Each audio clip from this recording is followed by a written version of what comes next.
We are Fox. We are San Diego.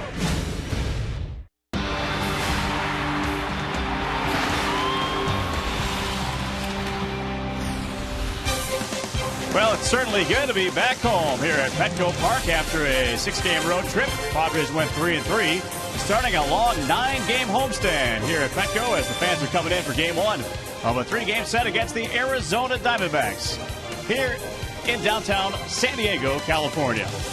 As we welcome you into our broadcast booth, Andy Baser in for Dick Enberg, Tony Gwynn, and Mark Grant alongside. And the San Diego Padres have certainly had their way with the Arizona Diamondbacks of late. As a matter of fact, they've won 6 in a row, a couple of sweeps in Phoenix. And Tony Gwynn, it's all been about the offense. Yeah, offensively, the Padres have just been able to just kind of dominate the Arizona Diamondbacks. And it's been everybody. They've got 2 hitters hitting over 400, four guys hitting over 300. And you see 297 batting average with 10 home runs, averaging 7 runs a game. When you can put 7 runs on the board per game, I don't care who you're playing, you're going to have a pretty good chance of winning. Offensively, against Arizona, the Padres have really put it together. Well, let's get the other side of the story also with the fact that Andrew Kastner will be making his first start of the big league since he was in Arizona on July the 3rd. And Mark Grant came down with that little injury, so I'm sure he's got a little impotence there to get going. Absolutely. When I think of Andrew Kastner, I think of being a bull. I think of a guy at a rodeo, right? That's the mentality for Andrew Kastner. He's that bull locked in that cage, and he is ready to go. Hopefully for more than 8 seconds, but he's got the good fastball. The velocity's getting back up there, folks. 2 or 3 times out in the minors, he was like 92, 94. Last time out is about 96, 97. But let's look for not only velocity, but location on his fastball, location on his breaking ball, and see if he throws that changeup. He's probably good for about 70 to 90 pitches tonight. Hopefully, you get 4 or 5 innings. I think that's a good outing for Andrew Kastner. All right, with the off day, the bullpen should be rested and ready to go right behind Andrew Kastner as well. Game 1 of the 3-game series coming up. It's Headley. It's Hill. Yes, that equals some hot hitters here in the National League. Padres and the Arizona Diamondbacks getting ready for Game 1 of this 3-game series. You'll see it next.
And welcome once again to Petco Park here in San Diego. Game 1 of a 3-game set as the Padres entertaining the Arizona Diamondbacks.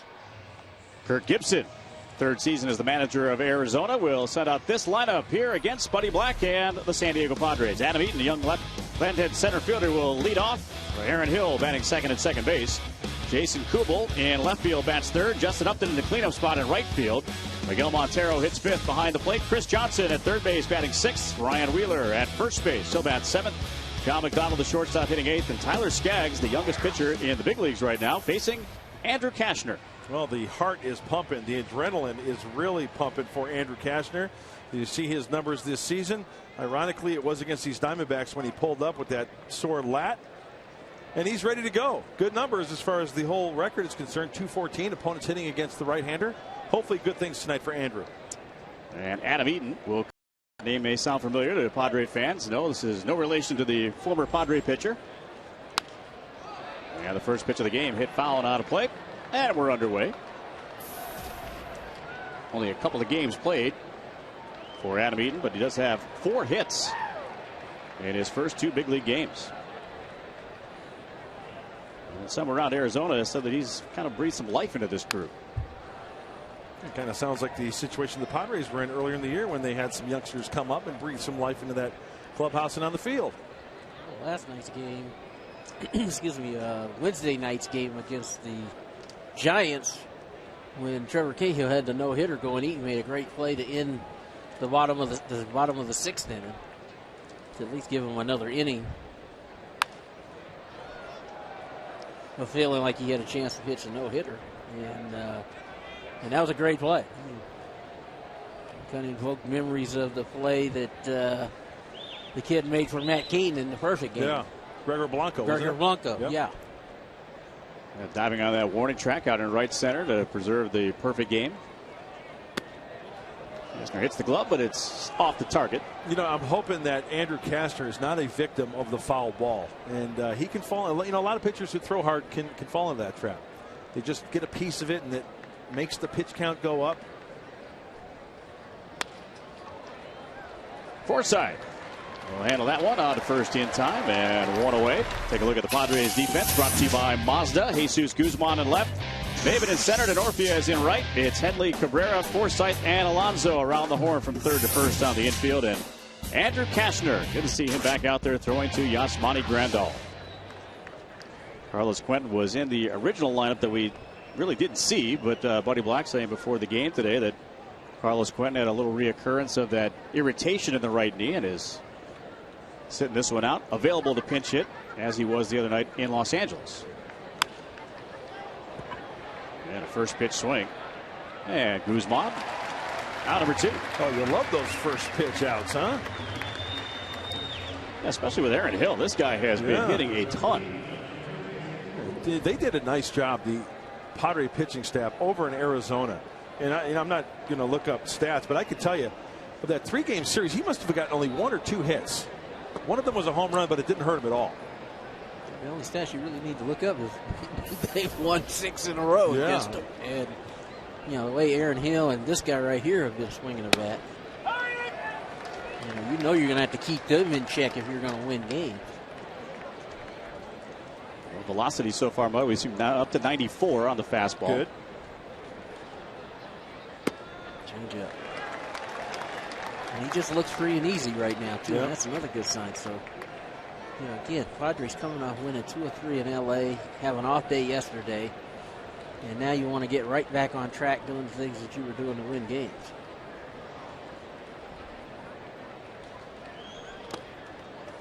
Good pick there by Grandal. Hey, good 0-2 pitch as well. You know, we always preach pitchers having to pound the strike zone, throw good strikes. Well, that was a good pitch, although it was a ball. You have to practice that. In fact, you know, pitchers should learn how to throw. Okay, give me 10 wipeout pitches. Give me 10 breaking balls with 0-2 count or 1-2 count. Okay, let me ask you the question then. It was 0-2 on Kubel right there. Right. I think back in the day we say, hey, you don't want to give him a strike right here. You want to wait, see if you get him to chase. But I think in today's game, more teams think like Greg Maddux. Why waste one? You know, if you got a chance to finish him off. Right. And consequently, I know I've seen a ton of 0-2 base hits this year. And I just wonder, is that, because I think they've kind of gotten away from making a quality pitch. And he gets him on a changeup. So a strikeout for Andrew Kastner as part of a 1-2-3 inning. Guy with a new contract, Chris Denorfia, will lead off for the Padres in the first.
Will come to bat here as the sun begins to set in San Diego, as Chris Denorfia will lead off. Part of the Padres lineup brought to you by Toyota. Denorfia will lead off in right field. Logan Forsythe will bat second at second base. It's Headley at third. Grandal cleaning up and catching. Jesus Guzman in left bats fifth. Yonder Alonso will be at first base. Cameron Maben the center fielder. Everett Cabrera at shortstop, and Andrew Kastner pitching against the young left-hander. We do mean young, Tyler Skaggs. Yeah, he is a youngin. Fourth major league start for Tyler, and they rave about this. He's in their plans for a long, long time. Opponent's only hitting .203, and he's kind of on the sneaky fast side, guys. A fastball, curve, and a changeup. He'll top out about 92, 93, but he'll live around 90, 91. First career start against these Padres. 21 years, 40 days old. I remember 21, sort of. It was a while ago. So here's Denorfia, the brand new 2-year contract extension. And just tearing the cover off the ball against left-handers. He'll take a strike from Skaggs. Denorfia was one of those two guys hitting over 400 against Arizona this season, too. 409. And it just keeps continuing to have good at-bats. Very rarely is he chasing something out of the zone now. He's pretty locked in, moving the ball around. And Denorfia flares that one into center. A diving attack. That's going to be a trap. Denorfia puts the brakes on. He was thinking maybe two, but he'll be satisfied with a leadoff single as Eaton went for the dive. I think, and Tony, correct me if I'm wrong, 2-3 years ago, I think Chris Denorfia tries to be overly aggressive and take second base. And I think this is one of the things he mentioned in his interview prior to the game. He's learned to know what to do, what not to do. He's got to know himself as a player. And I tell you what, I love the aggressive turnaround first base. But when he was younger, he probably wanted to try to impress, right? He didn't have to there. He's thinking about it, but he held up. Kind of goes back to the point we were making in the open about the young pitchers, actually, during the pregame show. Going free and easy because there's no fear in the back of their mind that's going to say, okay, well, you're going to want to go see the manager. He's going to got this bus ticket for you down to Tucson. Right. And now Denorfia has got a 2-year contract. A little security. Yeah, we were talking about that the other night, that this might be the first time in his big league career that he actually knows where he's going to be for the next couple of years. Yeah. And that's a huge relief. That's a huge thing to set off the side of your mind, and now you can kind of focus in on baseball. How about that shot right there? Picture postcard evening here in San Diego. There's Forsythe at the plate. Every time I come home from the road, thank goodness I live here. Oh, no kidding. Oh, my. So nice to come home, be back in your town, back with your friends. The weather is great. You know you're going to play, right? God. True that. You look at the teams out east and even in the Midwest this time of the year, you know, big old thunderstorms coming through. Well, you're lucky you missed Denver, Mud. We're sitting in the booth, Andy and I, and it looked like a tornado. Really? The wind was blowing the flags, and it was hot that day. Yes, it was Wow. like 95. Yeah. And we're sitting in the booth, and the flagpole just starts shaking because the wind starts to howl. Yeah, they had No rain though? no. There was hardly any rain out of Hardly. it. They call it a microburst. It's almost like a tornado with the fact that wind comes blowing in so hard that it sometimes doesn't even rain. But I'll tell you what, those clouds you're looking at right there are a lot less angry looking than the one that we saw in Colorado. That is a friendly cloud. And, you know, Andy, when we're sitting there, he takes his camera out and he takes the panoramic view of all the clouds whipping around Coors Field. And we had done that before at another park somewhere. It's like a yearly occurrence there. Yeah. And, man, it just take things for granted. It's so nice to be back. Of course, that a little late on that fastball. Which I mentioned earlier about Tyler Skaggs. The fastball might have a little humpy hump on it, a little extra, because he's got that big breaking ball and that.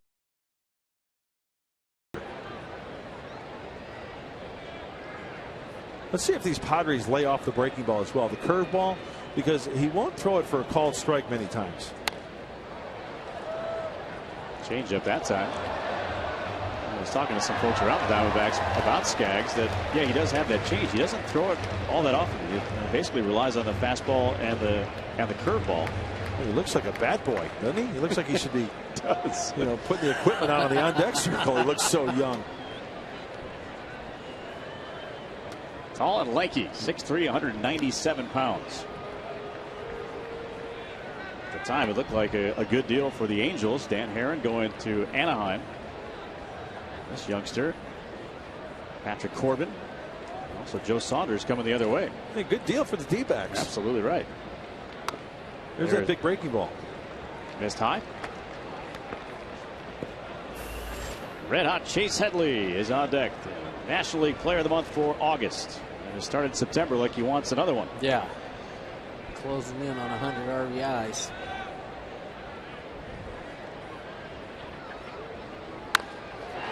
Right back up the middle. Waited back on that curveball nicely, and the Padres have their first two men aboard. Time now to look at our Lexus keys to the game. Well, Andrew Kastner, first game back. He's on a pitch count, probably 70 to 90. The bullpen did such a great job supporting Clayton Richard on Wednesday. So they'll most likely have an opportunity to do the same thing tonight, because Andrew won't probably go deep into the ball game. And remember, who's on the mound tonight for the Diamondbacks? Could be Tyler Skaggs. No relation to Boz Skaggs. Danger, there's a breakdown dead ahead. Oh, remember the great song by Boz Skaggs. And, well, hopefully that's what lies ahead for Mr. Skaggs tonight. And the D-backs, they trail in the wild card. They trail by 6.5 games coming in tonight with only 24 remaining. So we're looking for that breakdown dead ahead, whatever.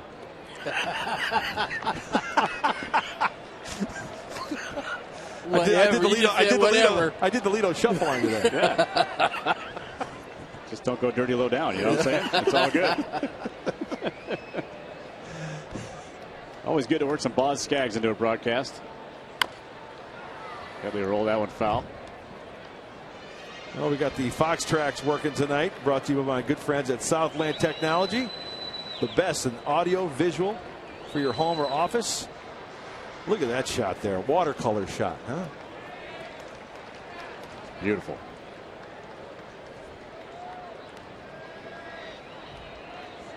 Headley second in the National League with those 94 runs batted in. That fastball at 90. Up in the zone a bit. You're going to see a lot of fastballs up in the zone, I think, from Skaggs. I would think so too. You know, you want to, with the fastball, you want to raise the eye level a little bit. You're going to throw that breaking ball and throw that changeup. Those pitches are probably going to be down, and you want to raise the eye level a little bit with the fastball. Average creeping up toward 300 as well for Headley at 285 coming into this at bat. You guys mentioned working high in the zone, and whenever I hear that, I always think back to former Padre pitcher Chris Young. Mm-hmm. You don't have to have a lot of zip to the fastball, but if you put it in the right spot. Raise it up just a little bit. And I think CY had a little deception in his delivery too, where he was a right-handed Sid Fernandez, right. and Tony knows exactly what I'm talking about. And I know, Andy, you being a baseball fan, remember El Cid. Oh yeah. But he kind of pushed the ball almost. He came from the back of his head and then right by his ear. He didn't have that big arm swing to have you have a hitter have a good look at the baseball out of the hand. Sometimes standing at the plate, you thought the ball was actually going uphill, like it was. And Chris Young was the same and is the same way. It's a pretty good company that Chase Headley is in. Amongst the leaders in the National League, runs batted in, and he gets him on a changeup. So 1 out in the Padres' first inning. Runners stay at first and second. Let's look at the Arizona defense. Jason Kubel's in left, Adam Eaton in center, Justin Upton's in right, Chris Johnson at third, McDonald at short, Hill at second base, Ryan Wheeler at first. It's Tyler Skaggs throwing to Miguel Montero. Should point out too that there was a lineup change for the Diamondbacks just before the game started. Paul Goldschmidt was scratched, a little under the weather. So Ryan Wheeler is at first base. Chris Johnson was inserted into the lineup at third. So here is Yasmani Grandal. He started that first pitch on Grandal with a changeup. But here's the changeup he threw Chase Headley, and look at the movement of that. Chase thinks he's going to be right on it. Yep. He's out in front. He's got just a little bit of a downward fading motion away from right-hand hitters. So I would think that's going to be a much more effective pitch for him tonight than. That's a fair ball into the corner. Denorfia turns third. He's on his way to the plate. Streaking right behind him is Logan Forsythe. He is heading to the plate and will score. Yasmani Grandal with a double down the left field line, and the Padres are out to a 2-0 lead. I was just going to say, I think that changeup will be a better pitch for him tonight than the curveball. And Grandal's right on that. Gets it by Johnson at third base. Lays out, can't get it. And that ball rattled around in the corner, and Forsythe was flying around second base. He knew he was going to score. You know, the question I have for you, Tony, is how does he keep that ball fair? When he struck that baseball and where it was pitched, it looked like it was in, maybe off the plate a little bit, but yet he has the ability to keep that ball fair. Unbelievable. Well, Cameron may have been looking for some intel from some guys who have already faced Tyler Skaggs. And Guzman drives one in the air to left. Kubel will have a play. And Grandal will hang on at second base. Here's what I'm talking about, guys. Watch where this pitch is. It's in, and watch him take his hands to the inside. There it is. See that little move? He cut his hands to the inside so he could get the barrel there. And that's how you hit it to the pull side, and that's how you keep it fair. Because if the barrel's ahead of the hands, you're out in front of it, then you're going to hook it. Roll over. You're going to hook it. Right over the top of it. And it's one of those little sneaky things about hitting that you really don't understand until you've done it. And seeing it from the side really pays it off. Absolutely. So here's Alonso. And a bouncer to the second baseman, Hill. And he will throw him up. But the Padres strike for a couple of early runs. The double by Yasmani Grandal. 2-0 Padres.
starter takes the mound, I'm looking for the best out of that guy, right?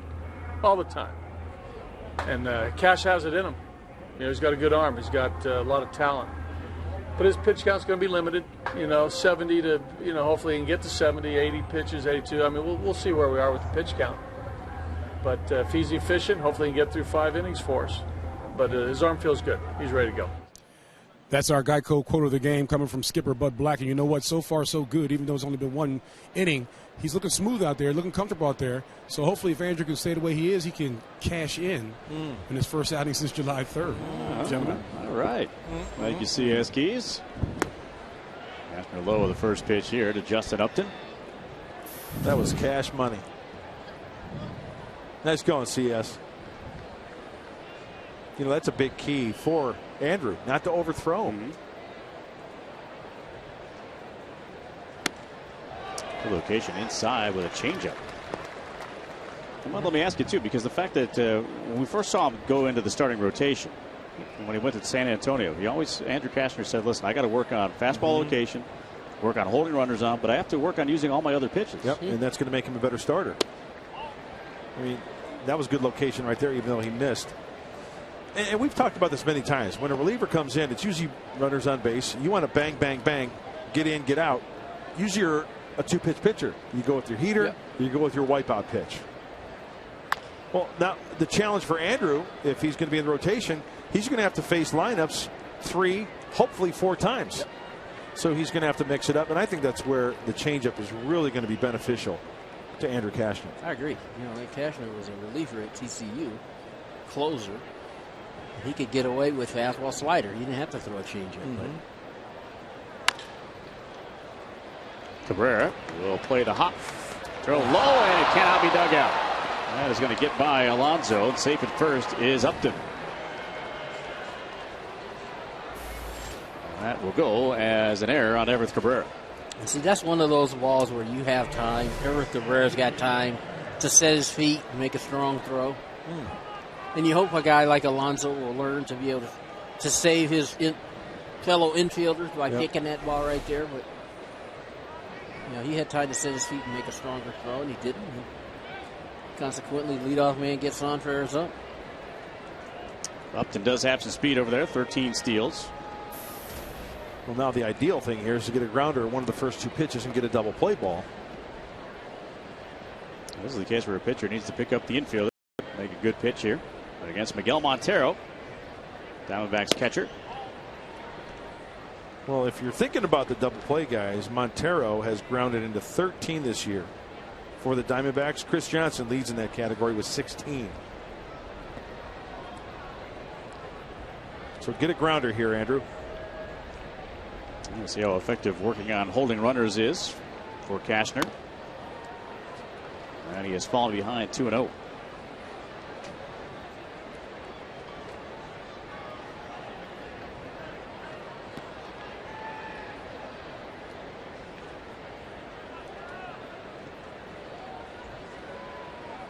Kashner is so excited to be back in the starting rotation and back here with the big league ball club.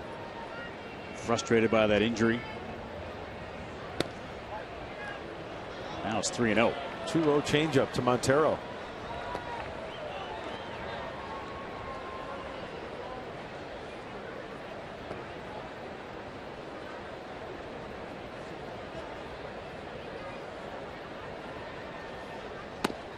Ooh, green light. Not surprising. No, not really.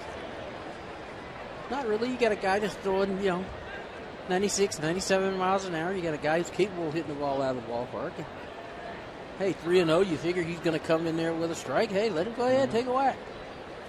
Don Baylor's nodding his head. Yeah, we'll let him take a whack. I think Kirk Gibson is a big believer in that as well. And see, that's what swinging 3-0 gets you sometimes in the habit of. It's being super aggressive on the fastball. That's why I hated swinging 3-0. Don Baylor may be shaking his head no. Now it's dug out. And now he's saying, now I got to get back to the strike zone again. And full count here. Justin Upton might be running. Don Baylor. There goes Upton. Right to Cabrera at the bag, steps on it, and has time to throw. It's wide, but the tag by Alonso. Perfect. Could that ball have been placed any more perfectly off the bat for the double play? I'll tell you what, this time Eric Cabrera did a nice job with the footwork around second. He knows Upton's coming in on him, and he still takes the hit and has enough strength in the arm to get it over to Alonso. See him set his feet. Alonso comes off the bag and makes the tag. Oh, that's a tough takeout right there. And, you know, Upton is entitled to slide in the way he did. Good slide. Spikes were down. He just went in hard. Went in hard. Went in over the bag. Head was down. Hands were down. And he probably thought he did a good job of taking Cabrera out right there, but Cabrera lands on his feet. A nice job by Cabrera, erasing his mistake. I think a lot of times we really don't pay attention to how good those guys in the middle, how good their footwork is around the bag. You know, we saw Mark Ellis of the Dodgers get hurt early in the year because his leg got pinned inside the bag on a takeout slide. But those guys are so good at maneuvering their feet and putting their bodies in a good position so that they can, you know, complete the task that they try to complete. So Cashner ahead of Chris Johnson. Looks like one of the first breaking balls we've seen tonight, the slider from Andrew Cashner. Fastball slider change.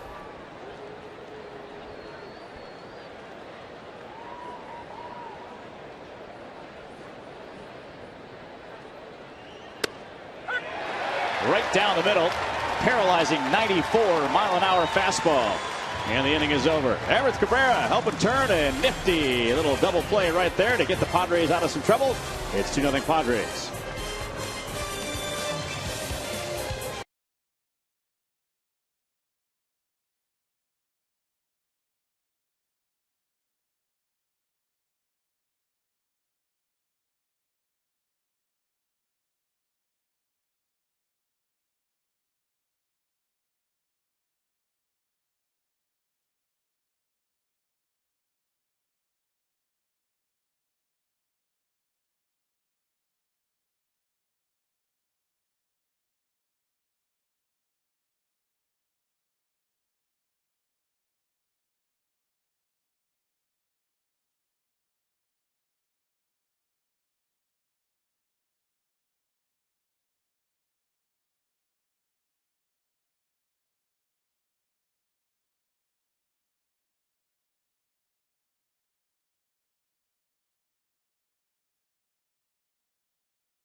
And do not miss Jerry Coleman Day, presented by Scripps Health on Saturday, September 15th, 5:35 his first pitch.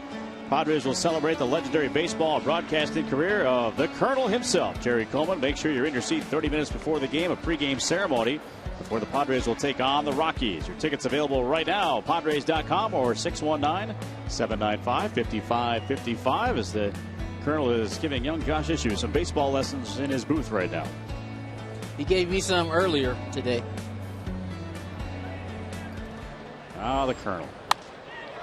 First ball swinging and a high fly ball to right center. Off the bat of Cameron Maben, but Upton will be there for the first out. We get a lot of questions about the Colonel Coleman's day. Yeah. And, you know, they're going to unveil a statue. Try to find out what the statue looked like, but it's top secret information. I have not been told that. And where it's going to go. And where it's going to go. Secret. People have been asking about representing all three phases of Jerry's life. And that's, of course, baseball player, broadcaster, and military hero. And all three phases of his life will be represented, I have been told, on the statue. Oh, that's perfect. So that's definitely good. What it's going to look like completely and where it's going to be in the ballpark, we'll have to wait and find out. You know, I don't know any information at all regarding the statue. But if I were to pick a place, I think the perfect place would be, as we take a look at one of the greatest hitters to swing a baseball bat, Mr. Tony Gwynn himself. I would say right out in front of the ballpark where the entrance is, because Jerry's been greeting us all his life as a broadcaster, you know, welcoming the fans into a ball game. And I think it'd be a good fit to welcome the fans as they walk into the ballpark, to have Jerry Coleman there, in a sense, greeting the fans as they come to a big league ball game. That's just one man's opinion. It's a good thought. Sure, pretty much everybody in the crowd there. Put it right out there next to mine, too. You keep you company out there. Have no problem. Jerry That would be cool. Has meant so much to this town and this organization. You know, I go back to Ted Williams' story he once told me about Jerry, and that was, and I can only do it in Ted Williams fashion. He said, "That's one hell of a pilot." Yeah. Wow. And coming from Ted Williams. Absolutely. And it just, you know, kind of puts things in perspective. Right. You know, Jerry always downplays himself as a baseball player, as a pilot, as an announcer. And, you know, people who know him, they'll tell you the truth about him. And Cabrera down on strikes, 2 away, and the Padres second. Second strikeout for Skaggs. Castro will come up. It's funny you say that he doesn't want the attention. No. We were doing a game on radio the other day, and we were mentioning that the day was coming up, and he looked at me on the air and in all seriousness said, "Do I have to be there?" I know. And I said, "Colonel, there are a lot of things you don't have to go to that might be optional. This one, however, your attendance is mandatory." He said that today in the lunchroom. He says, "Man, I 15th. Oh, Tony, to Jerry. I'll be there. Yep. You're going to be there too. Enjoy it. Enjoy it. That's right. Enjoy it." And it's so well deserved. Absolutely. That he should definitely be there and enjoy it. Castro looking for his first big league hit. And he really thought he had one in his last start in Houston. That's right. A couple of times he was running the bases hard at first base and was called out. You know, it'll be interesting. I think he's taken the whole time tonight. I think you're probably right with that injury. Yep. Yeah, not bad. He takes a call, third strike there. Padres still up by a score of 2-0. We head to the third.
Brought to you by AT&T, the largest 4G network. AT&T, rethink possible. And by Petco, where the healthy pets go. Inside Petco Park, and a 2-0 lead early on here for the San Diego Padres as we head to the top of inning number 3.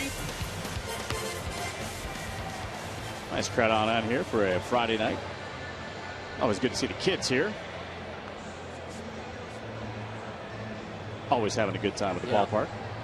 That's what it's all about. Big crowd in the park tonight, too. Oh, yeah. I'm trying to think why that might have been tonight. Oh, yeah, that's right. Another beer fest tonight before the ball game. Yeah, first port was at 5 o'clock, cocktails, and then a big league ball game at 7:05. It's a good combination, yeah. So Andrew Kashner working into the 3rd inning.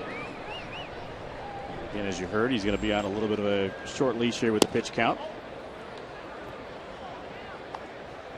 And facing Ryan Wheeler. A lot of youngsters on this Diamondbacks team as they try to stay in contention.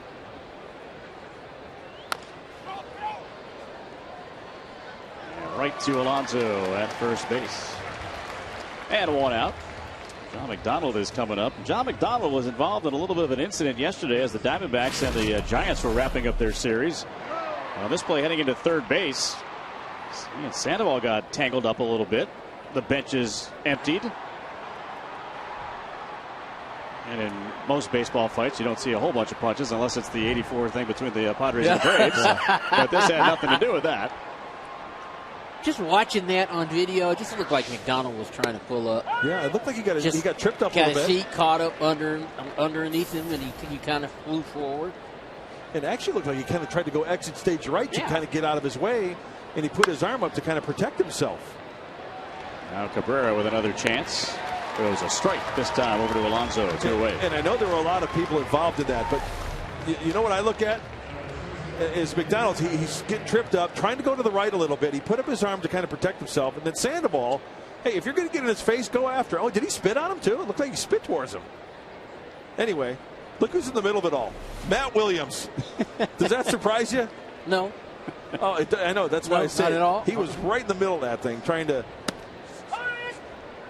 But then the other thing, after all of that ends, Giants come up, they make 3 outs. The Diamondbacks come back up to hit, and dang, first pitch inside to a young Diamondback hitter.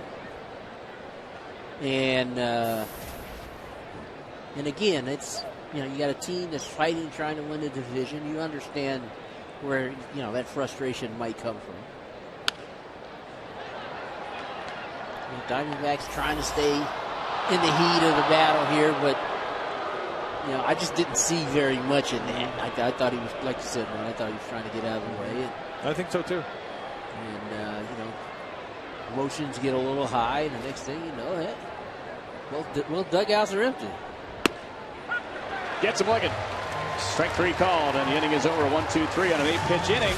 We'll chat with General Manager Josh Burns coming up here in just a moment. 2-0 Padres.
Bottom of the third, and a 2-0 lead for the San Diego Padres here at Petco Park. Game 1 of a 3-game set against the Arizona Diamondbacks as we welcome General Manager Josh Burns into our booth. And welcome. And again, we're talking about good news because you locked up another player, Chris Denorfia.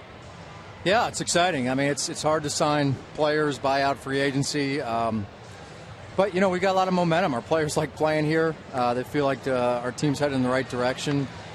So we've been able to work out these deals. I mean, Chris is a great story. He's a guy who signed for $1,000 out of the draft, Division III.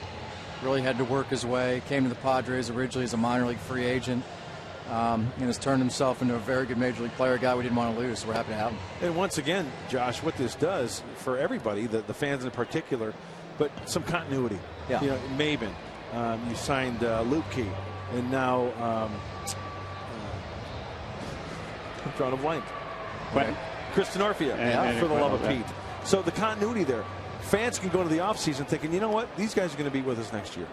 Good chances that they are. Yeah, I mean, and the free agents, Quentin Street and Kotze, you know, were free at the end of the year. We got all those guys signed. So, you know, continuity is a good thing if we feel like this team has the ingredients to play well, and we do.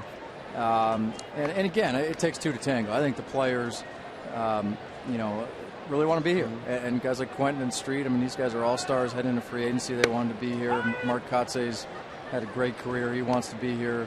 Same thing with Dino. So it's a good message. And again, I think it says a lot about our city, our fans, the environment Buddy creates. And, you know, we're hoping to build with this club. As Denorfia, how fitting is this at the plate as you come into our booth?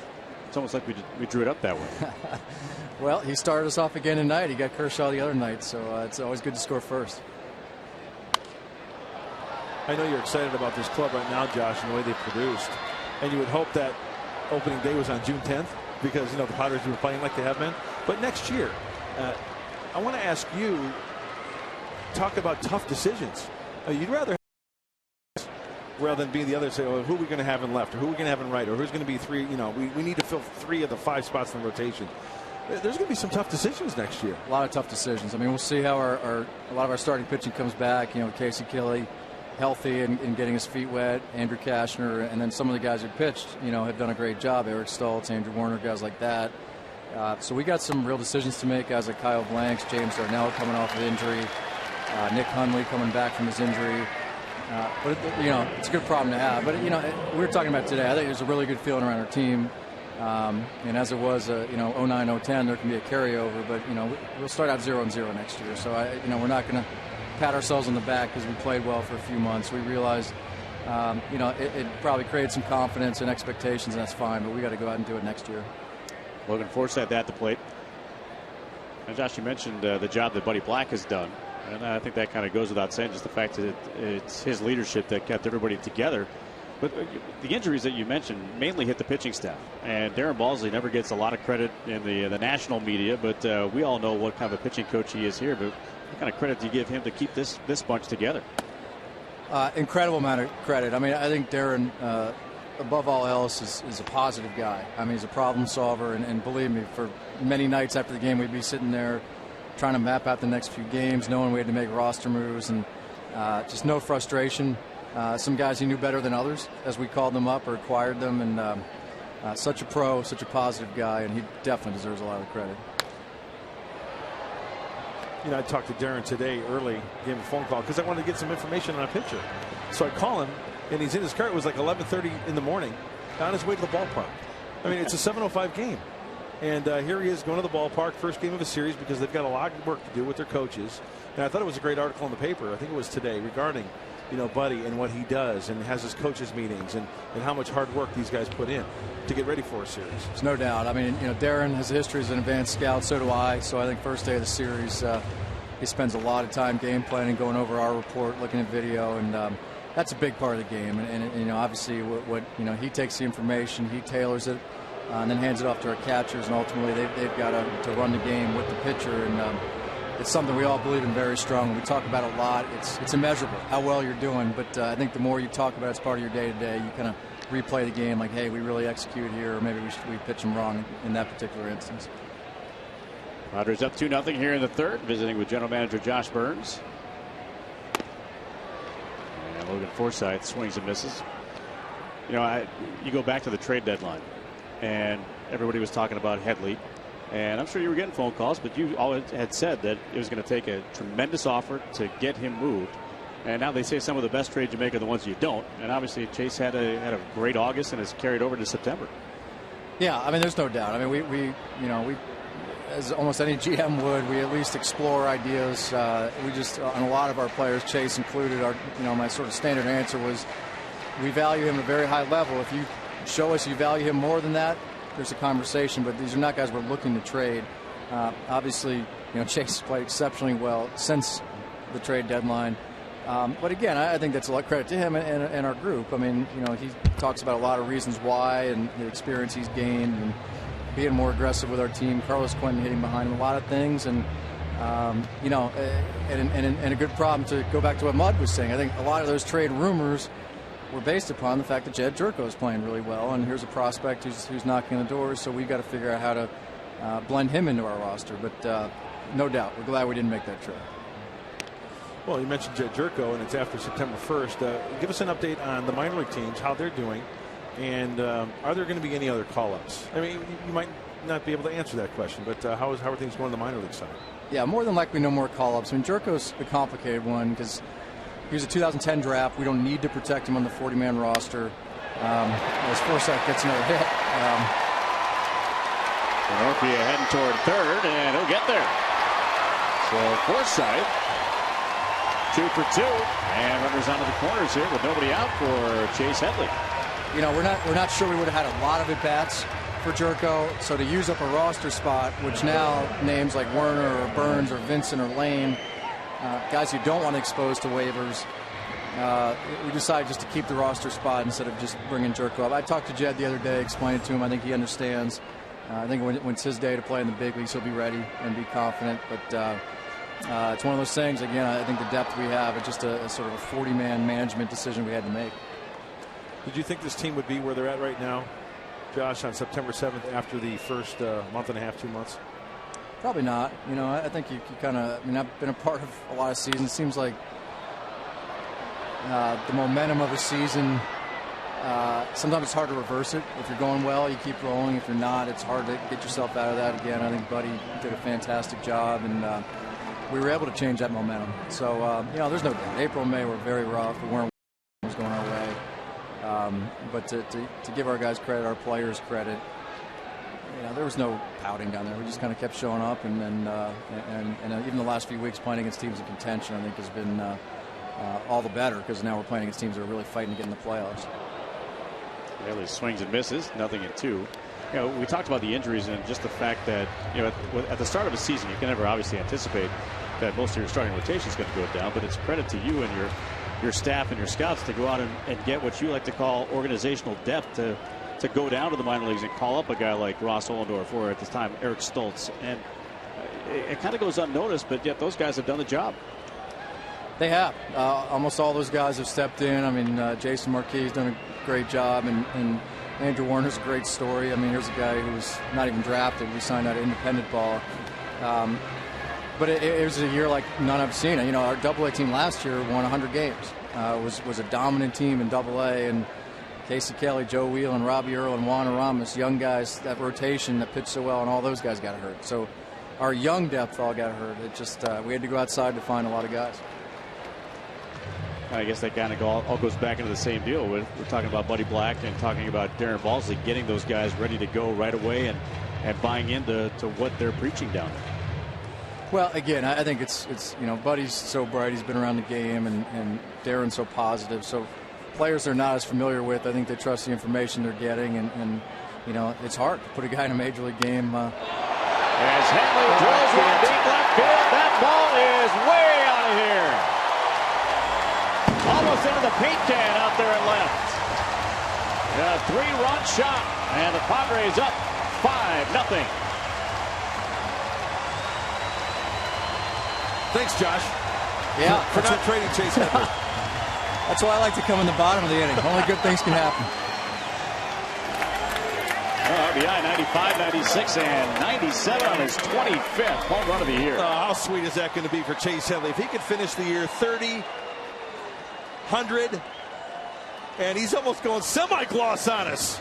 Almost going into the paint can. Now that is some kind of nice. And right off the front of that paint can out there left. That's pretty good with 2 strikes, too. Exactly. You know, Chase can finish up with, obviously, Chase is all about W's for the club. Well, first of all, to get back to 500 would be something really special. But to finish with 30 home runs, drive in 100, my goodness. Amazing. Well, that's a great year for Chase Headley. You know, it's and the knock on him was, you know, where are the RBIs and you know, as you know, sometimes that varies year to year. Sure. Sort of, you know, I mean, we all know the runner on third. We want to get those runs in, and again, maybe the lineup. But I think Chase has been a little more aggressive this year. I mean, he's obviously always had the skill set of the guy who sees a lot of pitches, gets on base. But I think when he picks his spots to swing early, he's really done a lot of damage and driven in runs. So he's really balanced the two. He's aggressive, but he still extends the at bats as well as anyone. Yeah, we almost had a little donation made in the name of Chase Headley. $500,000. That's a lot of chump change, huh? Yeah. Yeah, that was close. That was where the softball guys. Yeah. Had, you know, Oh, yeah. come in here. Those softball hitting exhibitions after games. As Grandal swings and fouls with Gasmani at the plate. The trade you made in the offseason with involving Matt Latos and getting basically 4 guys that have appeared in the big leagues for you. But give me your impressions of Grandal and the way that he has not only hit the ball but caught the pitching staff. You know, it's funny going back to Jerko. I mean, he was 2010 draft also, and he just he's sort of 4-star hand, and you know, he's played, to be honest, probably better than we expected up here, because as a young catcher, only second year in professional baseball, all that goes with it, hitting 5th most nights, catching, just done a phenomenal job. You know, you mentioned somebody earlier, Andrew Werner. There's something about that kid that I just love. When he's out on the mound, first of all, he's got a great idea. He knows how to pitch, but he's got guts. Yeah. You know, he doesn't back down. He's not afraid. What do you see in this kid?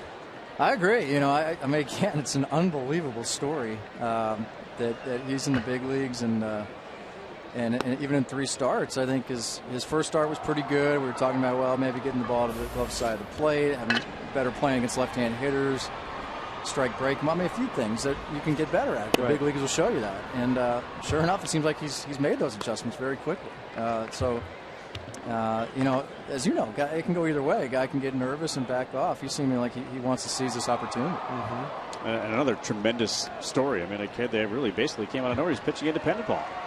Yeah, incredible. I mean, really incredible. We had that game where I think he was the winning pitcher and Tommy Lane got the save. We said it had to be the lowest combined signing bonus, winning pitcher and save in the modern era. $1,000 total. What did $1,000 0 total? And 1,000. Yeah, Tommy got 1,000. Andrew got 0.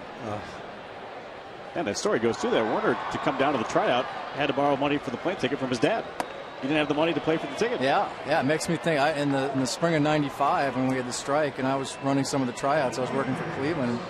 It makes me think I didn't do a very good job. I didn't find a guy like Andrew Werner. We had some guys coming in and throwing about 70 on the gun, and we said no thanks. But those are great stories, and it's got to make everybody in the organization just feel real good to see that he's had some success up here. I know it's early, it's a small sample size, but still fun to watch. Very fun to watch, and you know, some things that you know, maybe are built to last. I mean, he's a lefty. He's got a really good changeup. He can sink his fastball, and again, the command and the breaking ball seem like it's in there. So a lefty, you can change speeds, pitch to both sides. We'll see. Might have some staying power. You know, I'm not going to compare Andrew Werner to any other left-hander, but when you look at the way he pitches and his stature, you know, people tend to forget. Tom Glavine lost like 18 games his first year in the big leagues. Now, I'm not making comparisons by any means, but my point is, you know, he didn't throw mid-90s.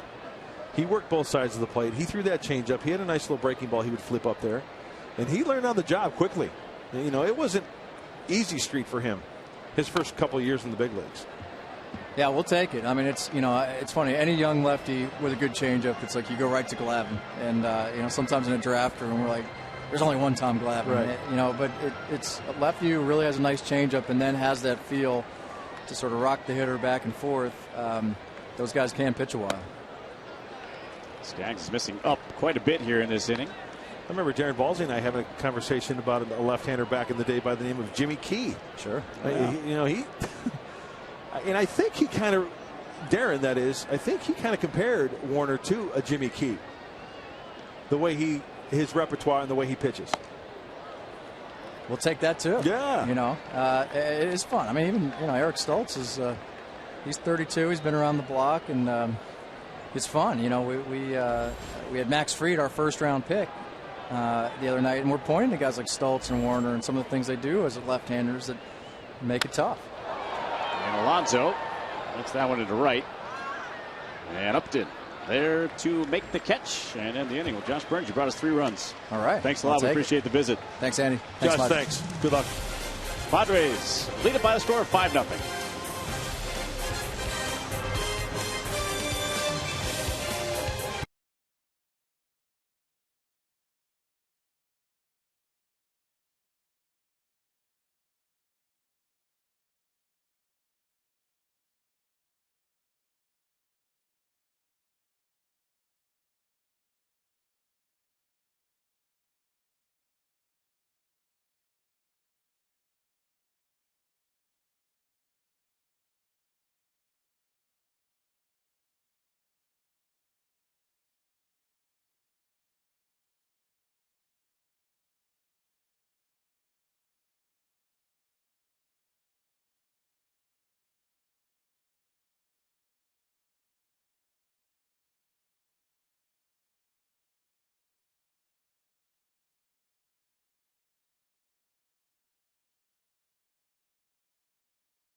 To enjoy a cold one, to look forward to Miller time later in tonight's game, brought to you by Miller Lite. Well, they call that area Palm Court. Well, because there's palm trees and it's a little courtyard, so it makes a lot of sense. Hence the name. Absolutely, here at Petco Park. Good look. I have not been down there yet. Okay. Really? Just right behind all the years I've been coming here, I hadn't had a chance. Well, it's funny you mentioned that, too, because the other day I had a chance to go up to visit with some folks up in the Western Metal Supply Company, the suites out there. I'd never been in that building up until the top.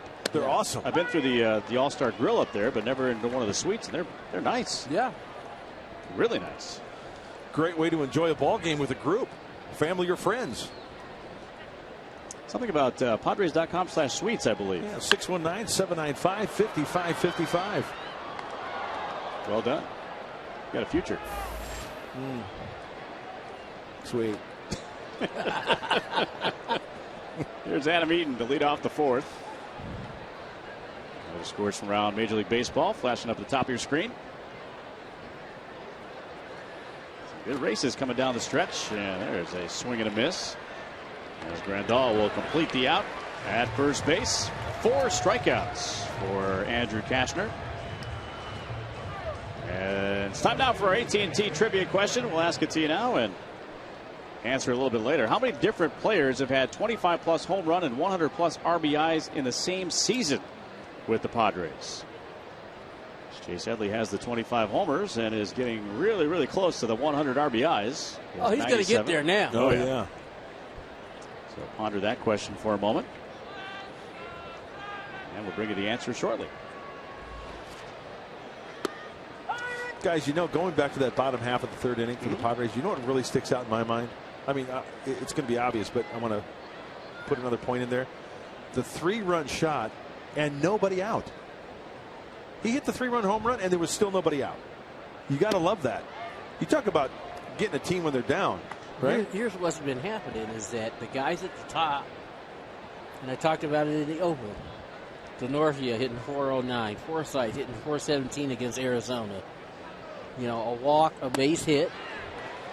You know, Headley fouls off some tough pitches, finally gets the one he wants. He hits it out of the ballpark. He's not missing. And when they give him opportunities, he's cashing them in. And, you know, I'm talking about 100 RBIs, but, you know, we still got a month to go. And a swing and a miss, and that is strike 3. And Aaron Hill is down on strikes. 5 strikeouts now for Andrew Kashner. And our Sequan Casino Daycation strikeout highlight of the day. And it looks like a breaking ball down and away, containing Aaron Hill nicely. And once again, after putting the 2 spot up in the first and the 3 spot in the third, leading 5-0, Andrew Kashner 1 out away from throwing up a 0 in the top half of the fourth for the Diamondbacks. Been impressed with the changeup? I have, absolutely. Just the fact that he's throwing it. Yeah. He starts Kubo off with a changeup. He's got a good feel for it tonight. And you're probably going to see that, as I mentioned earlier, when a pitcher like Kashner now has to go 2, 3, maybe 4 times. Here's again. Through a lineup. He's just got a good feel for it. His delivery is nice and smooth. I just hope that he doesn't fall in love with it, because he's a power pitcher, right?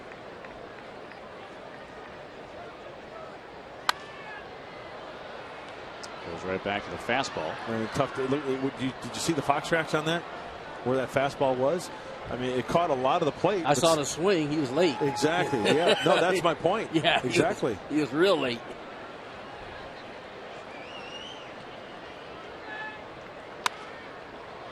And that's a fair ball into the corner, into the bullpen. It'll rattle around in the corner, and Denorfia will come up with it. Kubel will stand at second with a 2-out double. Looked like a breaking ball that sped up the bat of Kubel. Just caught too much of the plate. Yep. The hanger is up. See, Alonso can't do anything about that. Kubel hits it inside the line and in the corner. Denorfia did a nice job playing that ball in the corner, getting it back in. Rattled through the bullpen. Through the bullpen, around the rocket sign, next to the flagpole. And he was in perfect position. And you're talking about that golf club, right? Yeah. I'm still waiting for mine. Anyway. Back to you.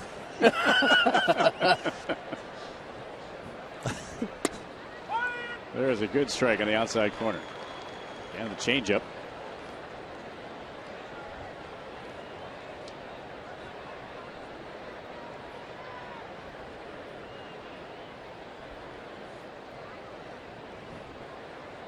And by the way, the double, the first hit that Kashner has given up tonight.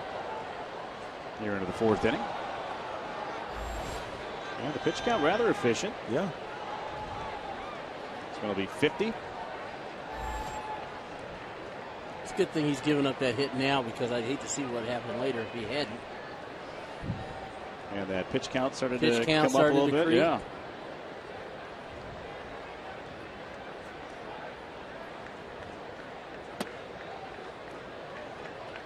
One and 2 now is the count here on Justin Upton.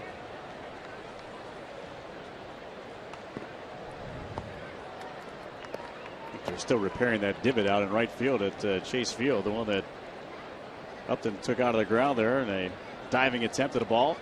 The Padres were there. I remember that, yeah. Luke Yoder was looking at that saying, oh, thank goodness not doing it here. Luke's the best. Luke is our head grounds crew man. It's a great job along with his crew. Getting this field in great shape. Best playing surface in big league ball. Don't mess with Luke Yoder's lawn. No. Not just his lawn either. His garden in the bullpen. That's right. That's true. You guys got some peppers The growing warning out there. track, they keep it all immaculate. And so when you're going out to watch batting practice early in the day, don't be digging no holes in the warning track or trying to get a foothold.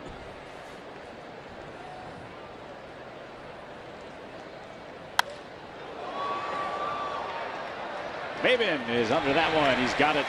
And the inning is over. A couple of strikeouts, a double, no damage. 5-0 in favor of the Padres.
Sequan Casino. Sequan's delicious all-you-can-eat surf and turf buffet with prime rib, crab legs, and over 100 selections is only $20.95. And by your San Diego County Lexus dealer, who invites you to test drive a luxurious Lexus automobile today. For more information, visit Lexus.com. 5-0 is the Padres' lead here in the bottom of the fourth inning, and Tyler Skaggs is already out of this game. After just 3 innings of work, Gibson going to the bullpen, Brad Burgesson. Hey, that was one of our keys to the game, right? Breakdown dead ahead. Well, it was a breakdown for Tyler Skaggs. Now they have to go to the bullpen for Brad Burgesson. We saw him earlier in Arizona this year. And when you talk about the right-hander, he throws a fastball, slider, change, high 80s, low 90s. So he's got some work to do to try to keep the Padres at 5. But with the way they're swinging the bats and getting on base, hey, they can add on quickly. Cameron Maben will lead off. Skaggs, by the way, finished with 64 pitches. 34 came in the third inning. Wow.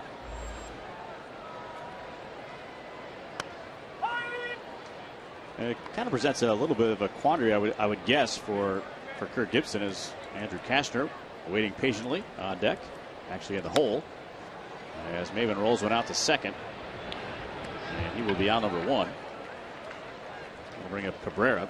But the quandary kind of coming in the fact that you want to develop some pitching, and you want to develop a young guy, but yet you still are kind of close in that wild card, the second wild card situation, and you can't waste any time. Yeah, you're right. Got to go to that pen, especially with call-ups now. You might have some extra arms down there. I mean, they've got 1, 2, 3, 4, 5, 6, 7, 8, 9 down in that bullpen. But you're right, just wasn't the night for Skaggs.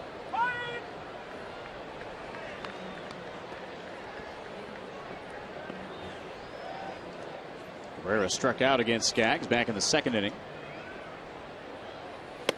A couple of strikes on Cabrera, 0-2.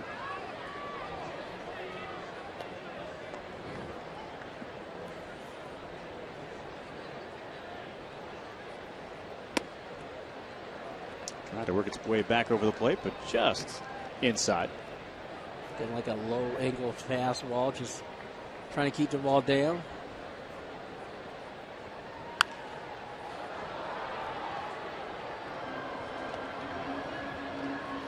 That's what that second wild card has kind of done to a lot of teams. It kind of changed some philosophies at the trade deadline, and now even after September with the call-ups, still have a quick hook. Mm-hmm. And that's why, you can still not worry so much about winning a division as opposed to just getting an opportunity. Get in there. If you can get in there, anything can happen. And I'm one who believes those 2 one-game playoffs are going to be off the chart. Exciting. Oh, yeah. One and done? Absolutely. And that'll be played or caught there by McDonald, 2 away. Hey, guys, a reminder, Sunday, September 16th, when the Rockies come to town, guess what day it is here at Petco? Lucha Libre Day. Come to the park, at the park, for a special meet and greet autograph session with El Hijo del Santo. English translation, the son of Del Santo, and the Blue Demon from 11 o'clock to 12:30 p.m. Get your tickets now at Padres.com or call 619-795-5555. Don't mess with those guys.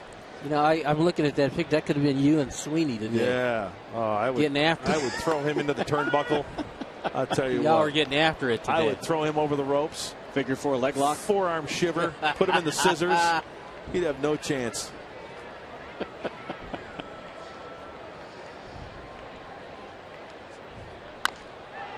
And Kashner hit that one to second. And a 1-2-3 inning for the new pitcher, Brad Burgesson. Padres still have a 5-0 lead.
first inning, a 2-run double that would get Denorfia and Forsythe home.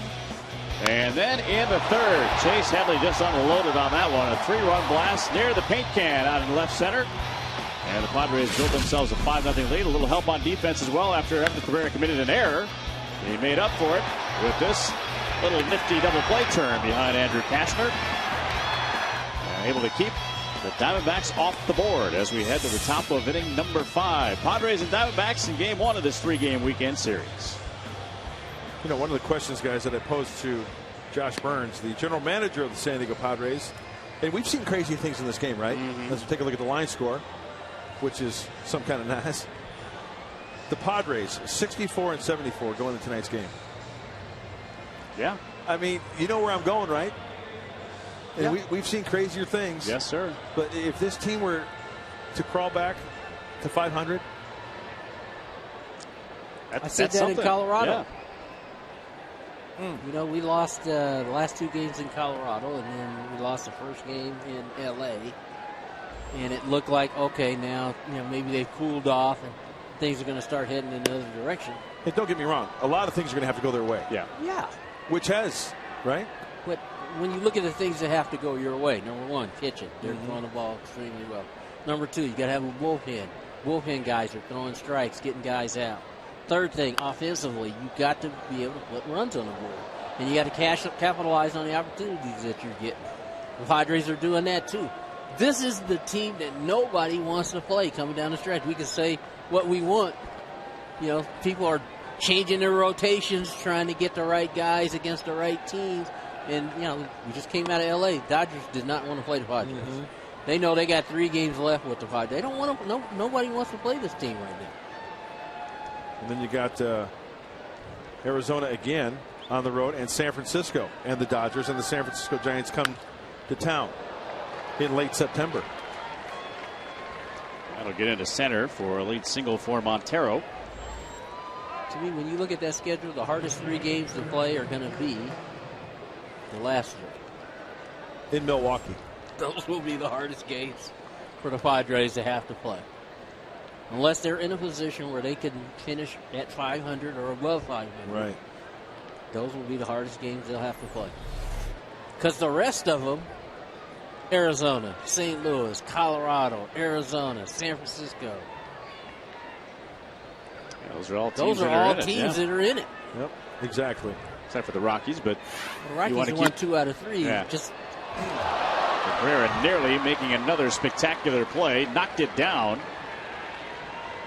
And the first 2 men have reached for Arizona here in the 5th. I think those 2 games in Colorado kind of left a bad taste in the Padres' mouth. They were. So this is one of those plays to where you have to keep your pen or pencil down on your scorebook and let the play out, because like you said, Andy, we've seen Cabrera make some spectacular plays over at shortstop. Who knows what would have happened if he catches that one cleanly. Well, earlier on the last road trip, there was this play. Wow. By Evan Cabrera. Is that the first time you saw that play, Tony? I've seen it.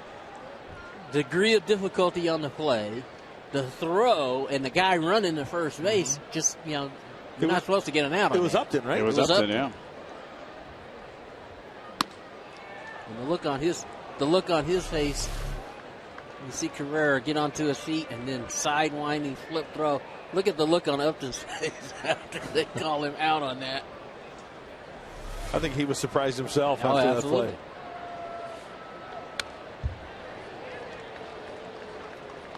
And that's what makes it so maddening sometimes when you see the rushed throw by Cabrera, because you know that he's got the ability and he's got the talent. He has shown it.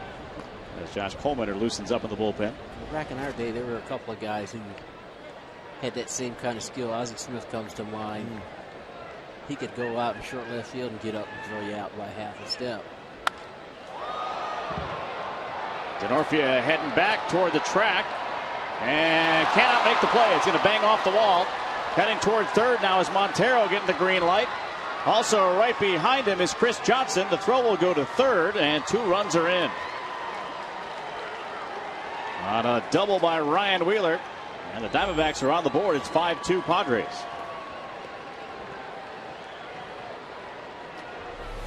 Here's one of those plays as an outfielder. It's a hanging curveball, and Wheeler puts a good swing on it. See, Denorfia goes up, doesn't come up with it, and here he goes up and it just goes right off the tip of his glove. If he comes up and hits the cutoff man, they might have a chance at the second runner there, who was Johnson, but instead he threw it to third, and the cutoff, the guys weren't in cutoff position there. Cashner a little upset with himself as Darren Balsley comes out for a visit. You know, we had a nice shot of Andrew Cashner before Balsley went to the mound, and it looked like that he said something like, how does he hit this pitch? Now, it could have been about something else. But as we take a look at the pitch, it looked like it was up, it was elevated, it was a high breaking ball. Did it look like it kind of tied him up a little bit? Maybe he was just surprised how that ball went as far as it did. I thought he put a pretty good swing on it, considering it was up in the zone. Maybe he was mad at himself for not making a good pitch. So John McDonald at the plate. Cashner with a strike to get ahead. Activity in the bullpen behind him as Corey Burns is loosening up. Still a lot of game to go. Yep. There's Corey. Boy, 95 on a good two-seam fastball. That ball had some serious sink to it. Into the right-handed hitting McDonald. Free and easy motion tonight from Cashner. Kind of working into the velocity a little bit, huh?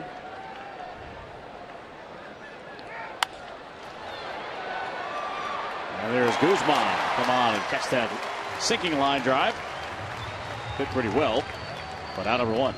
Remember the high breaking ball hit off the bat of Wheeler? Well, look at that breaking ball there to John McDonald. The breaking ball, the last two have been up from Andrew Cashner. He's going to have to make an adjustment on that pitch, and that's one of the things I mentioned in the pregame show. Not only the location of the fastball, but also the breaking ball, the slider, as he just threw pitch number 65. So we'll get a pinch hitter here. Conrad Schmidt will bat in the pitcher's spot.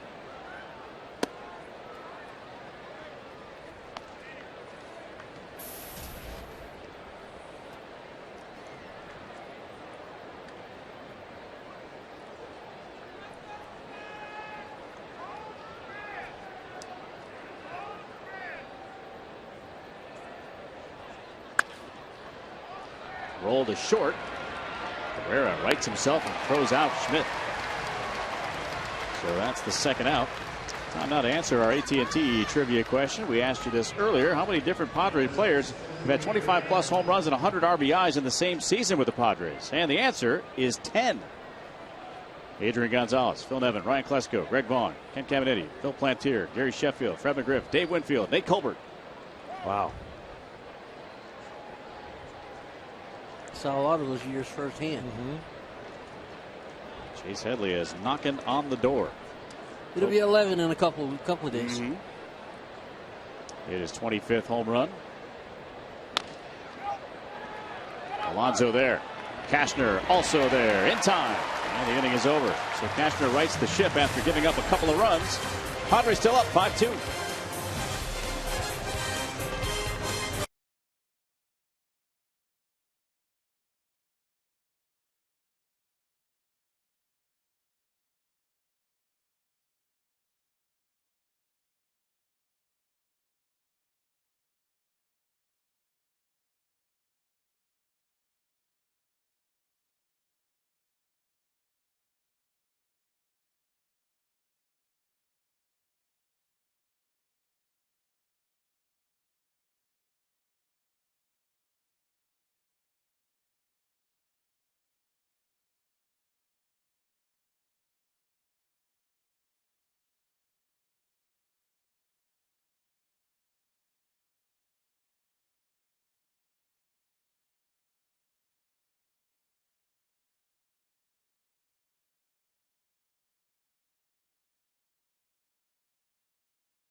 Out there after the half inning was over.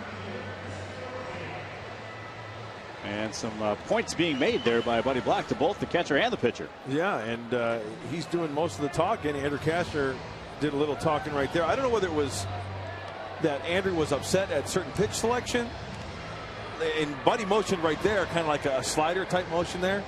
Because remember, we talked about the breaking balls being up. The last 2 breaking balls that he threw to Wheeler and McDonald, it was a line drive to left. Yep.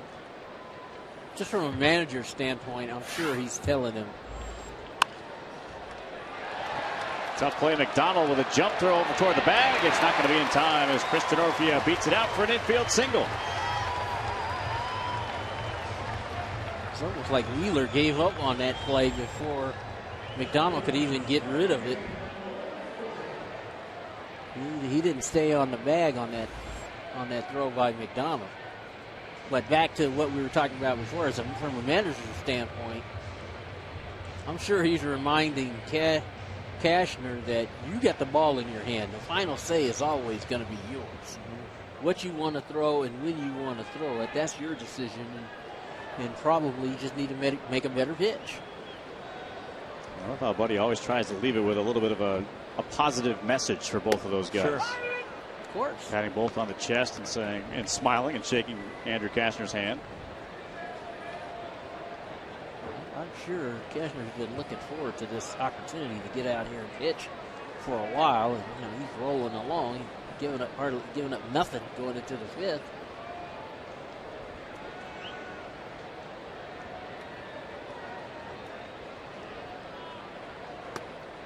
There misses. We always talk about Buddy Black not getting credit. And Sports Illustrated had their latest survey poll in the September 10th issue about who is the most underrated manager in baseball. And behind his old friend Joe Madden and Kirk Gibson, there's Buddy Black, number 3. Well, it goes back to what I was talking about earlier. Who knows what's going to happen the remaining 24 games of the season, but if this team plays 500 ball, if they play whatever, Buddy Black is going to have to get some love as far as manager of the year. I mean, let's face it, with the injuries and the rotation and the players that he's had to manage this year. See, we've had this discussion. The number of players, I should say, earlier today, and that is, it's you don't get a whole lot of love here. You don't. Mm-hmm. And when you talk about those guys that kind of fly under the radar, there's always reasons for, like Joe Madden with the Tampa, their payroll is low, yet they're in the American League East, and they're, so a guy like him always gets a whole lot more credit. But believe me, people who are in the game know. Don Mattingly said it the other day in L.A., is that he does a great job with this team. These guys play hard every day. They've done that from the very beginning, even when it was ugly in the very beginning. They play hard. Yeah. How many players have been used now on the roster for this team with the injuries? It's a lot. It's a big number. Talk about 15 starters just to begin with. I mean, it's in the upper 40s, right? Yep. And to keep it all together, and of course you need veterans like Kotze around to kind of keep control of everything. And Chris Denorfia. You need some veteran guys to kind of help lead these young guys through those troubled waters. And again, in April and May, when it wasn't real pretty, it would have been easy for guys to just say, hey, I'm going to go get mine. And they didn't do that. They kept on playing, and they kept getting better. And, at this point in the season, I think they're playing their best baseball. And you got to build on that because you can carry this into next year. And obviously, they got some more decisions to make about guys, on this roster. But if you're a Padre fan, you really got to like what you've seen here in the last month, and you hope that it continues. Anthony Bass watching the game with Jimmy Jones, bullpen coach. And that pitch hit into center field. Eaton racing back, but he'll be there. He's got it. And that is out number 1. Back to first base goes Chris Denorfia. Well, just as we promised earlier in the game, it's Miller time, brought to you by Miller Lite, our Miller moment. That swing right there, resulting in 3 runs for the San Diego Padres. Chase Headley is 25th home run of the year. Added on to a 2-0 lead. Padres are in front by a score of 5-2. And Headley at the plate.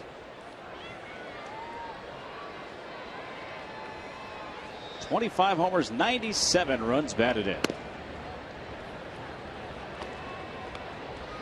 Talking to General Manager Josh Burns about some of the best trades you made or the ones you don't. And he was holding out for a king's ransom for this guy, and I don't blame him. Yeah.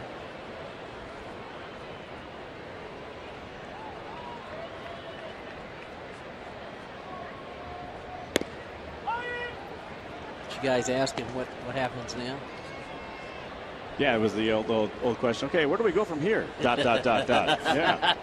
And the answer is, hey, we've got a lot of tough decisions to make, but those are better than having no decisions to make at all, right? Well, I tell you this, and this is old-fashioned baseball stuff, and that is, this guy's put up big numbers. He's not getting any cheaper. Very true. Yeah. He's not going to get any cheaper, and the job that he's done since he's been here, and in the beginning when a lot of people didn't think he could play at the level he's playing at right now. You got to tip your cap to Chase Headley. He's done a heck of a job. A lot of action on that changeup. That's Cole Winter's best pitch is his changeup.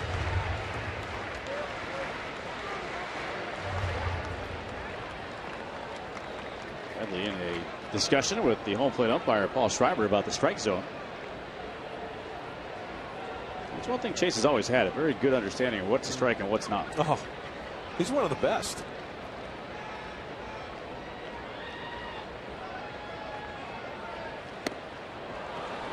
And Headley down on strikes.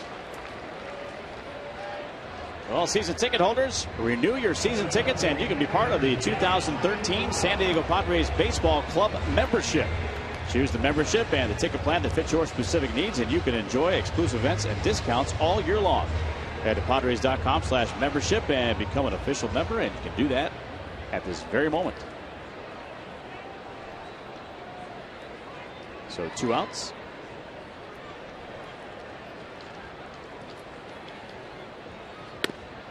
By the way, gentlemen, it's been 52 players that have donned the Padre uniform and stepped foot on the field this year. It's amazing. I mean, that's a lot to just sort out. Who plays where? It's a lot for Brian Frilloman, too. Who's on the roster? Who's on the road trip? That's why you're seeing a lot of the newer guys coming up with numbers in the 60s. Kind of spring training numbers, but you run out of jersey numbers. Yeah. Your first spring training, Tony, ever in the big leagues. Yep. What was your first number given to you? 53. My rookie card, I have 53. Is that picture taken like at Old Scottsdale Stadium? No, in Yuma. Yuma, Arizona. Because I remember that card, and I remember somebody pointed that out to me. You're following through, right? Running, getting ready to take off towards first base. You see, in the back, you can see 53. And I was just hoping that, hey, if I ever get to the big leagues, they just give me a lower number. Maybe there for Montero. And that hit off the screen. Now, did you ask for 19 nope, or was it issued? That's what they gave me. And I was telling this story the other night when we traded for Fred McGriff. Freddie was 19 with Toronto. And he came and asked me, Tony, could I have 19?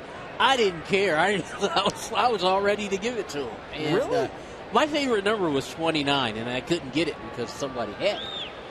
And so, I'd been here, 7, 8 years, and he wanted 19, and, I was ready to give it to him. And my wife said, "You're not giving it to him." Just that simple. And he got 29. You did, yeah. My agent said, "No, you're not giving it to him. You're going to keep 19." And so he took 29, and it was there. I could have taken 29. And why was 29 your favorite number? Rod Carew. Gotcha. Rod Carew.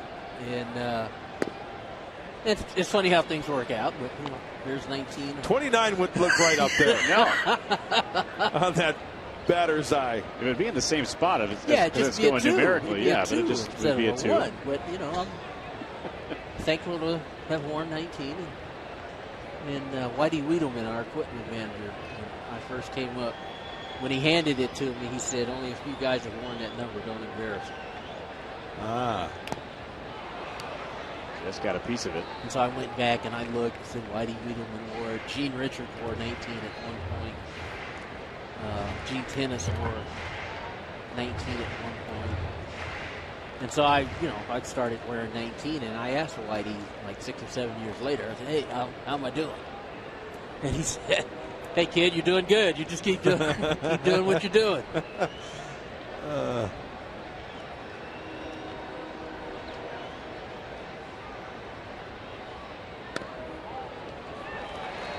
a good eye there by Grandal. The inning will continue. How many times have we seen Grandal do that this year? Take the walk and pass it on to the next guy, and then hopefully he does some damage. Yes, the young guys are impressive. Grandal, Alonso, they've done a nice job coming in. Big league clubhouse, young guys. Well, we had General Manager Josh Burns, and we were talking about Grandal, and he said, frankly, they're pleasantly surprised with what they've seen so far. I mean, catching a premium position. Yeah. A lot going on. First ball swinging. And also, like you said, Andy, how batting in the number 5 spot, at the big league level. That's what I would ask. Is they say they're pleasantly surprised at which end, on the offensive end or the defensive end. I would say at the defensive end. Most guys like Grandal who switch hit, they're going to have a little bit of a clue on the offensive end. It's taking a major league staff and getting on the same page because they're not going to tell you, but. Your focus has got to be on that pitching staff first and foremost. Well, plus 15 different starters. Exactly. And younger guys in that bullpen. And that conversation we saw Buddy having with Cashner down there, that might be what that's all about. Is making sure that when that starter's out there on the mound that you're on the same page with him. Andrew Cashner in his first start since July 3rd. Jesus Guzman batting with a couple of men on.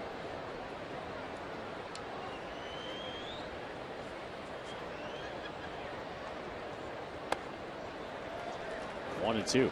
Comenter, that guy that comes straight over the top. Buddy Black says it's like a guy throwing an axe at a piece of wood in a backyard. That's a good way of putting it.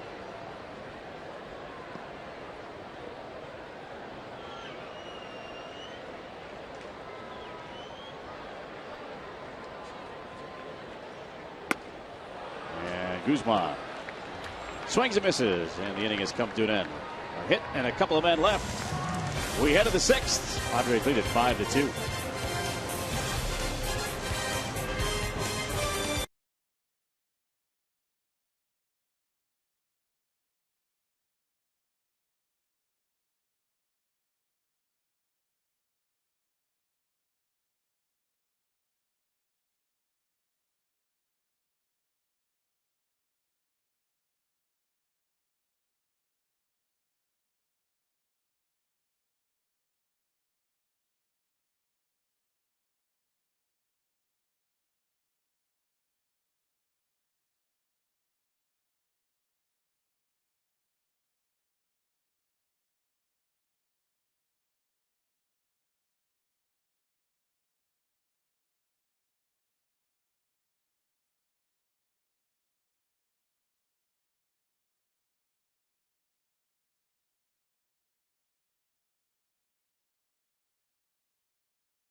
And again, making his first start since July the 3rd, and used a lot of the changeup here tonight. Had the changeup working tonight. He located really good. I thought he was, in total command until the 5th.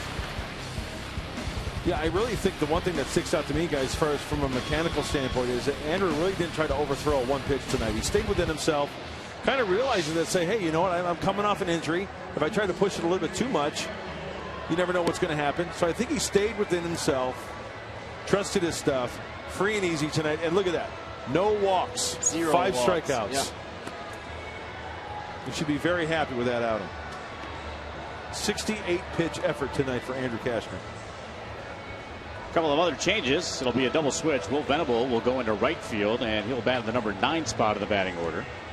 Chris Northfield was in right. He is now in left field. And the new pitcher is a guy we haven't seen in a while either, Anthony Bass. It's good to see Anthony back out there. Once again, one of the decisions that's going to be had to made once spring training comes around.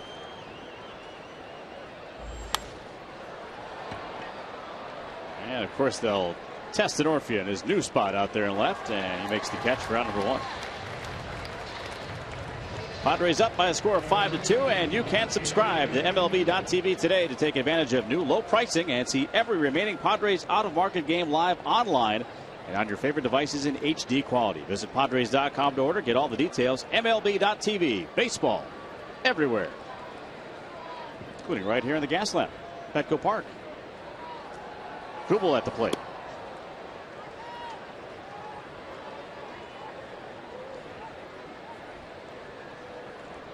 So Anthony Bass made some starts. Started the year in the bullpen. It's a strike there. And he's one of those guys that has been a little bit of a pleasant surprise in the fact that he was okay in the starting rotation. He had a couple of bad games, but seemed to be a real quick student also. He'll be right at the bag where he's supposed to be for round number 2. Once again, Andrew Bass had to learn how to incorporate one of those extra pitches, whether it's a split finger or a changeup or a breaking ball.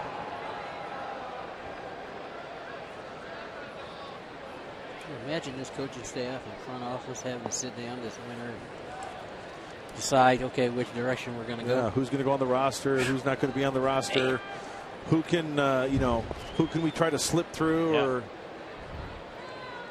because, if you're a scout and you're scouring the minor leagues, and there are guys that are going to stick out, but you get to the big league level and you have a little success. Then there are scouts who are thinking, hey, wait a second. There's 29 other teams that have seen the same thing. Yeah. Popped him up. And that'll be Cabrera making the catch in a 1, 2, 3, 6 pitch inning for Anthony Bass. 5-2 Padres.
About the Giants, the Diamondbacks getting into it a little bit yesterday. And Tony, you referenced the Cubs and the Nationals yesterday as well. Yeah, this game last night at 7-2.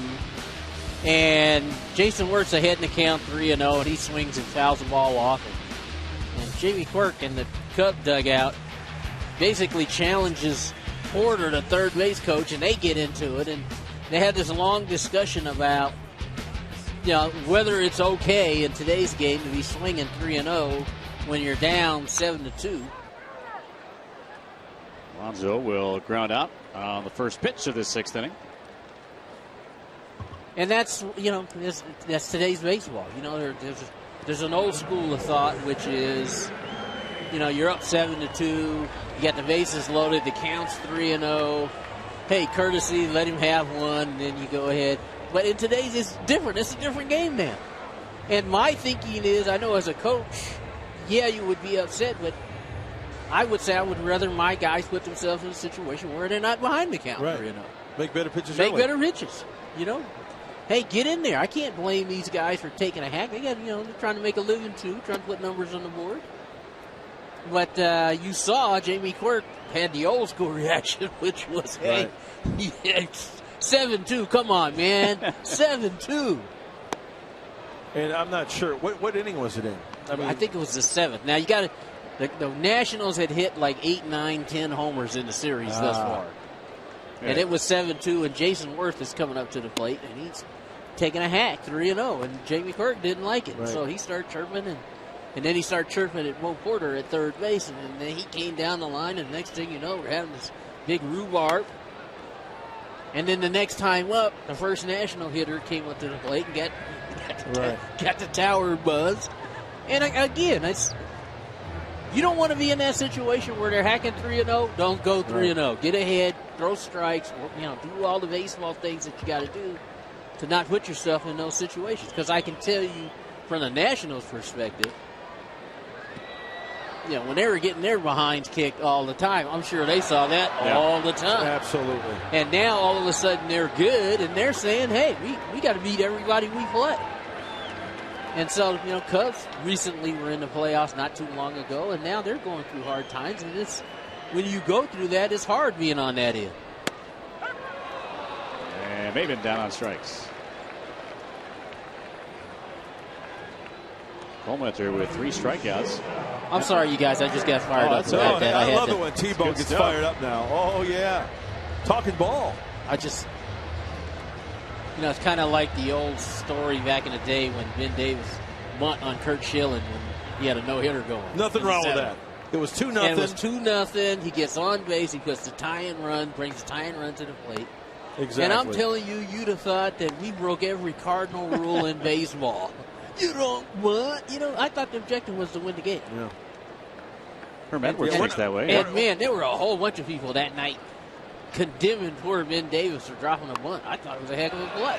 Speaking of bunts, Cabrera there, and Montero recovers quickly and makes a strong throw to first base. 1-2-3 go the Padres, still up 5-2.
Check it out on the post-game show. Got to talk about Andrew Kashner, has done a wonderful job tonight coming back from the disabled list. Well, very impressive. The velocity's not there, but the fastball location and also elevating it at the right times is good. And plus, he has that changeup and also the breaking ball. He's been very impressive tonight. Very good outing for Andrew Kashner. He is done for the evening. Job well done for Andrew, so we'll break that down for you in the post-game show. Also, tell you about how the Padres are heading now for their 7th straight win against the Snakes. We're hoping that flow keeps going.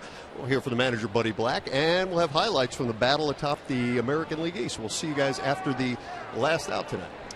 All right, guys, thank you. As Anthony Bass will fire a first pitch strike. I got a question for you guys, and it's worth discussing because we talked about it prior to the game.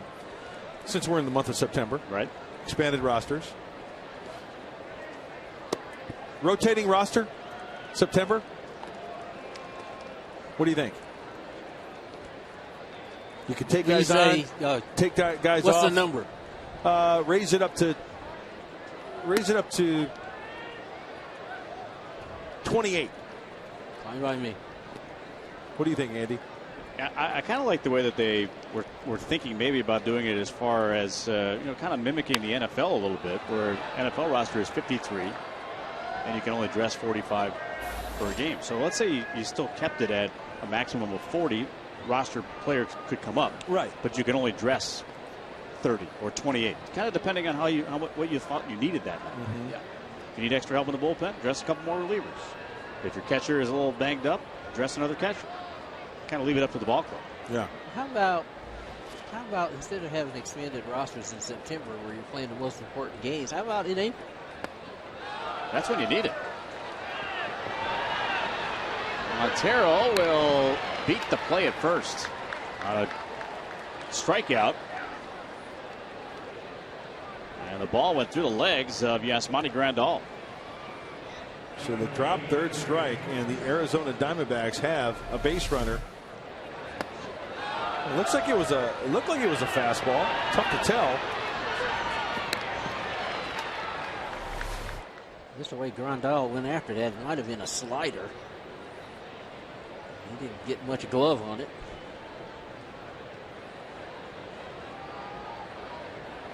So a strikeout for Bass and a pass ball. Yep, you're right, Tony. It was a slider. Yep. He's got to do a better job of coming up with that. Yeah. And again, that's one of those things as a young catcher you got to get better at.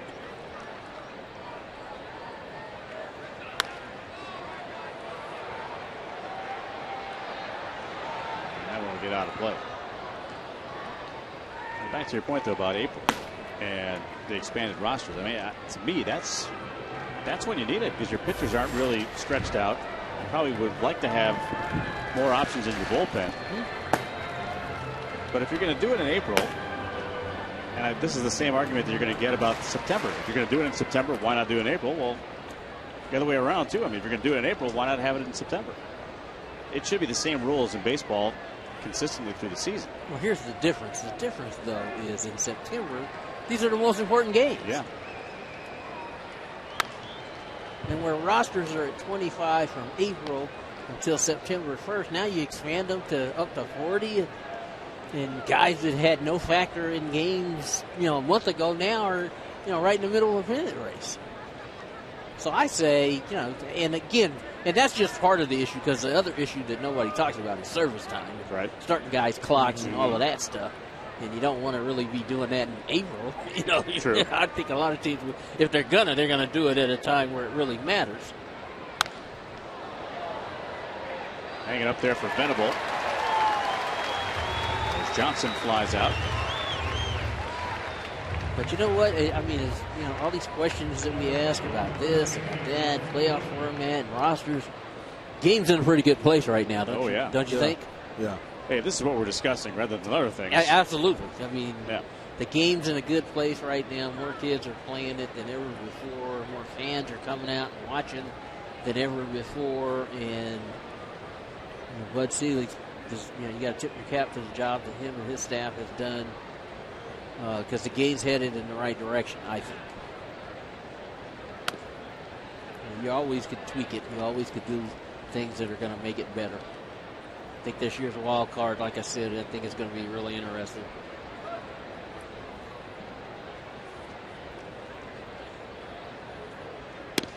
So there are a lot of wild card teams that are thankful that it happened this year rather than in years past, because you look back over the course of the last 4 or 5 years, maybe you go back to 10 years, that wild card teams had won the World Series because they were the ones having to play the best baseball at the very end. Yeah. Well, Florida's done it twice. The Cardinals did it last year. Right. I think were the Angels the wild card in 02? I'm not sure. Let's look at the wild card standings up to date. And St. Louis have the 2 spots. Dodgers charging. When you look at that list, remember it's the top 2 teams now that are getting into the wild card. They're, I'm figuring whoever finishes the highest, like Atlanta, Atlanta and St. Louis right now are tied.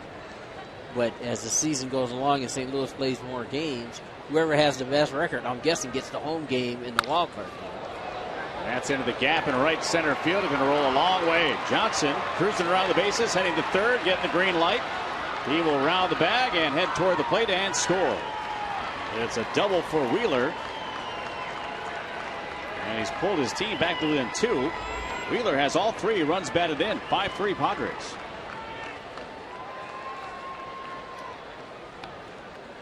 Montero getting on that strikeout. Gets a hanging changeup. Drives this ball in the gap. Well, that ball was up, and it was on the outer part of the plate, so he got out in front of that pitch because of the changeup, speeding up his bat a little bit and piercing that right center field gap.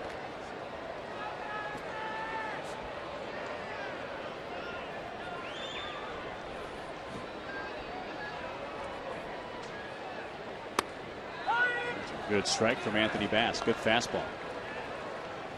So Diamondbacks have climbed right back into this game.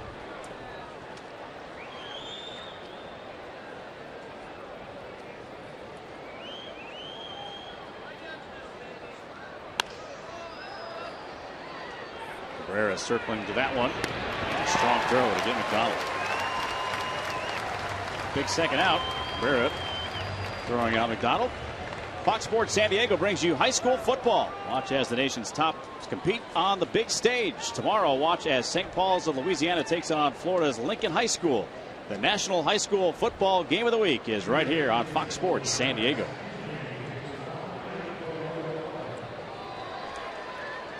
As Gerardo Parra will come up as a pinch hitter, and Buddy Black heading out to the mound and wants the left-hander. Joe Thatcher had been loosening up.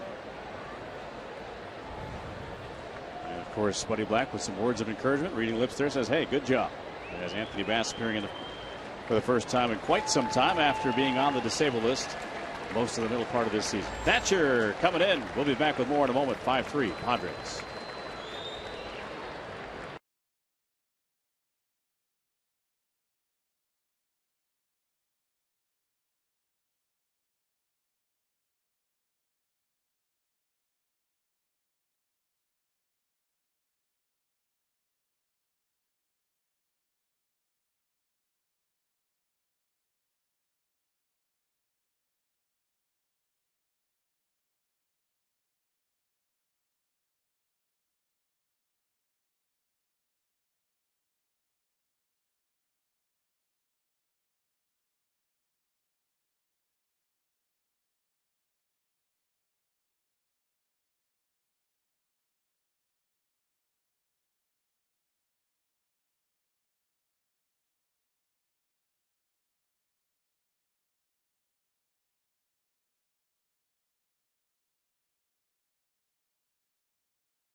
Where the healthy pets go.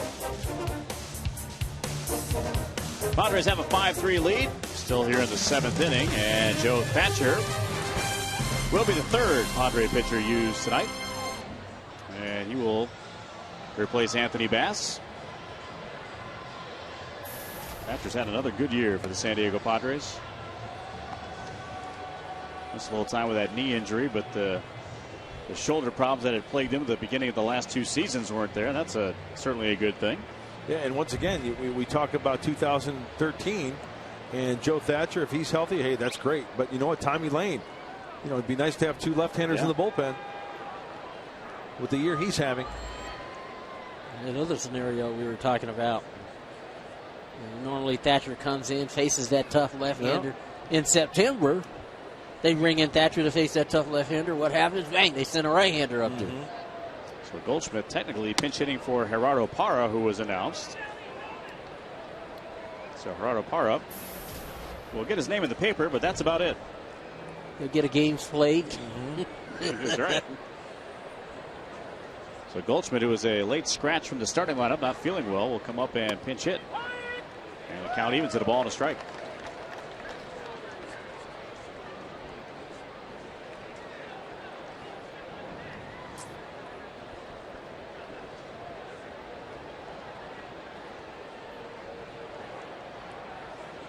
Long look back at second by Thatcher. Cabrera wasting no time. Will get out Goldschmidt, and the inning is over. But a run scores, and the Diamondbacks pull a bit closer.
Up on Sunday, September 9th, Military Family Appreciation Day is presented by USAA right here at Petco Park. Join the Padres as we salute the families of the armed services. Be at the ballpark early. A special pregame ceremony before the Padres will take on these Arizona Diamondbacks at 1:05. Tickets available right now at Padres.com or 619-795-5555. It's been a teaching year for Buddy Black. Council there with Logan Forsythe and Takashi Saito, the new pitcher. Venable batting for the first time.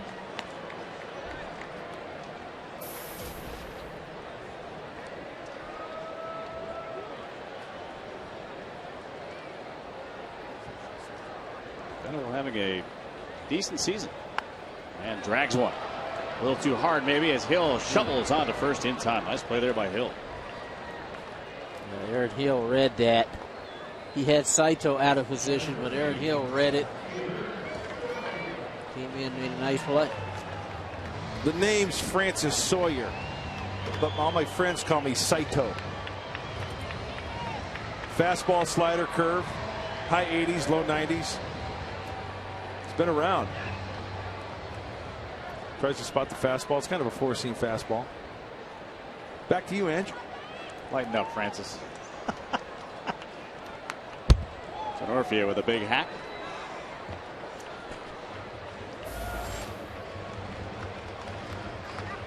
Denorfia's been on base all 3 times tonight.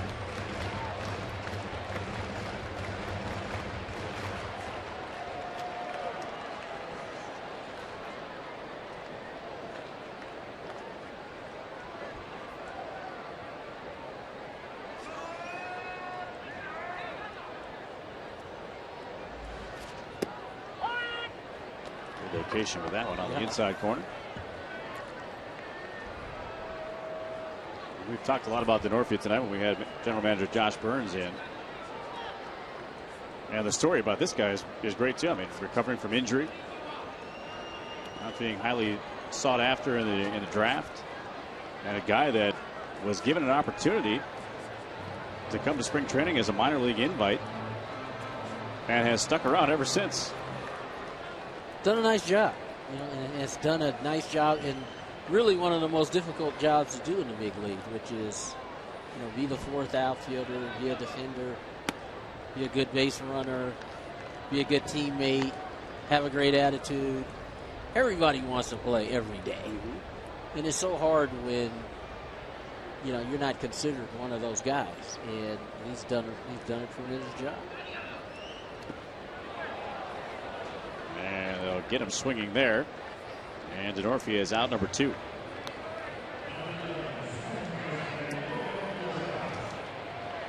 Padres have that 5-3 lead.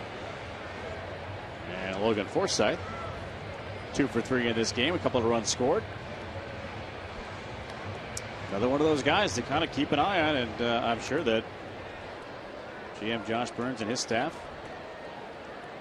looking very closely at not only Forsythe, but Cabrera, Amarista. I think I'd like to be in on some of those meetings here. Yeah, me too. Some of those conversations that they're going to have, because Forsythe has been impressive. Amarista has done a nice job. Cabrera's been much more consistent this year than he was last year. And Forsythe, when you watch him play, you just see a confident young guy who's confident in his skills and the things that he can do. He does a lot of things right. He does. He knows what he's good at. He doesn't try to do anything more than that. There's talent, and then there's talent with baseball instinct. He has both. Yeah.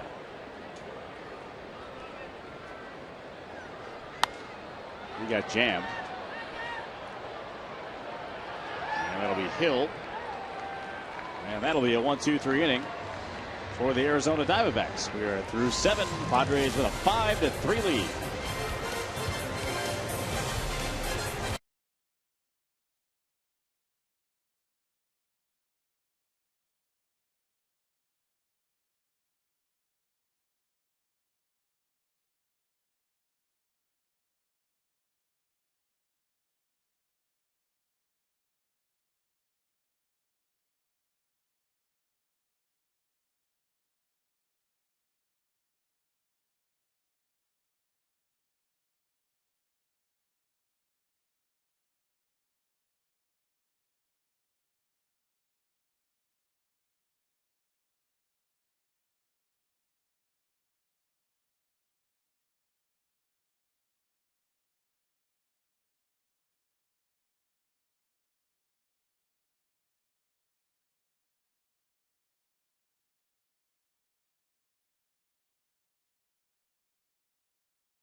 Top of the 8th inning. Well, this week on Fox Saturday Baseball, the playoff push continues as Adrian Gonzalez and the New Look Dodgers take on the National League West leading Giants in a showdown between two of sports' most bitter rivals. Fox Saturday Baseball, presented by MasterCard, begins tomorrow at 12:30 p.m. Pacific, only on Fox. We have a large series going on right now at AT&T Park in San Francisco. Dodgers and Giants tied at 2 in the bottom of the 6th. Yeah, those two teams just don't like each other very much. No. And much more intense crowd up in San Francisco for that series than LA. Oh yeah. Boy, I remember those games when I first got called up in 1984, Tony. And my first experience at Candlestick Park when the Dodgers came to town. Oh my goodness gracious! Oranges and apples used to rain in out of the stands. The clubhouse. You had to walk down the first base line to get to the visiting clubhouse. There were more fights in the stands. I'll tell you, it was unbelievable. It's intense. And there was some bad blood there. I mean, Mike Marshall played for the Dodgers. He kind of was sticking to some of the guys in the dugout after hitting a home run. Frank Robinson wanted to just. Yeah, I remember that. Tough play. And Eaton with some good speed hustling down the line will beat out that play. Did you see how quickly he pulled up after going through the bag? Yep. He kind of hit that on the run. He was already coming out of the box. Watch, he's already headed in that direction. Carrera's got to have a clean transfer to have a chance to get him, and Eaton just beats the play. See, Alonso tries to backhand that ball, but Buddy Black's going to make a visit to the mound. And with some right-handers coming up, I would think he's heading to the bullpen. And yes, Joe Thatcher will depart.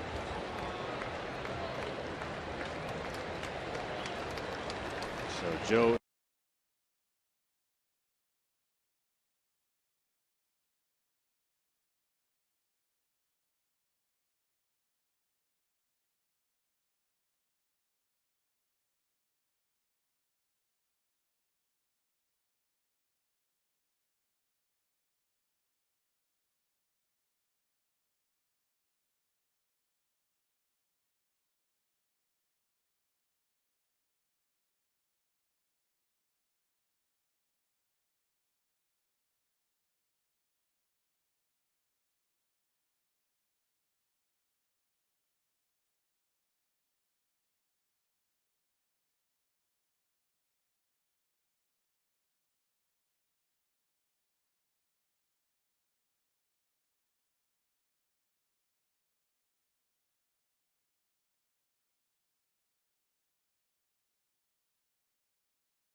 Here.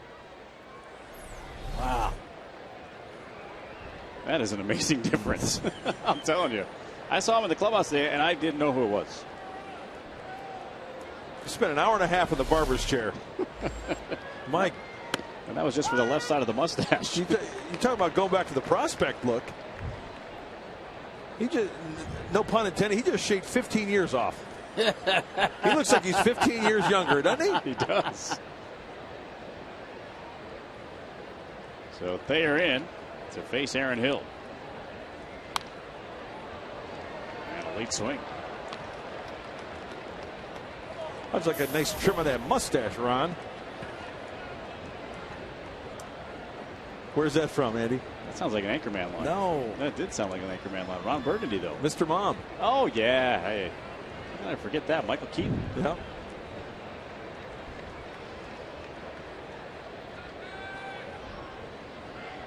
And the hitters against Thayer hitting 256, 257, whatever it takes.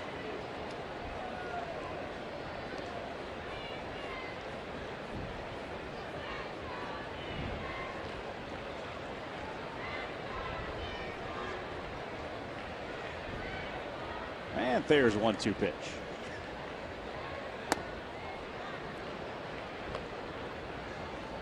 Darren Balsley came to the clubhouse today from the coach's office and looked at Thayer, and he was like dumbfounded. He was like, what?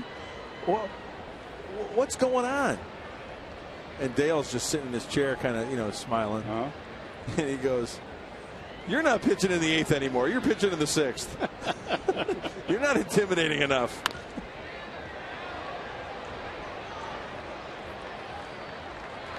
And Bateman makes that grab for out number 1 as Aaron Hill is now an 0 for 4 today.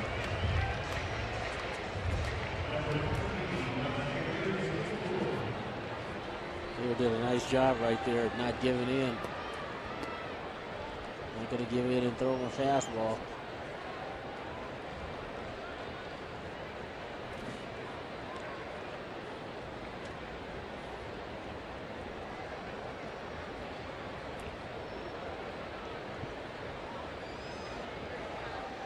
Here is Jason Kubel.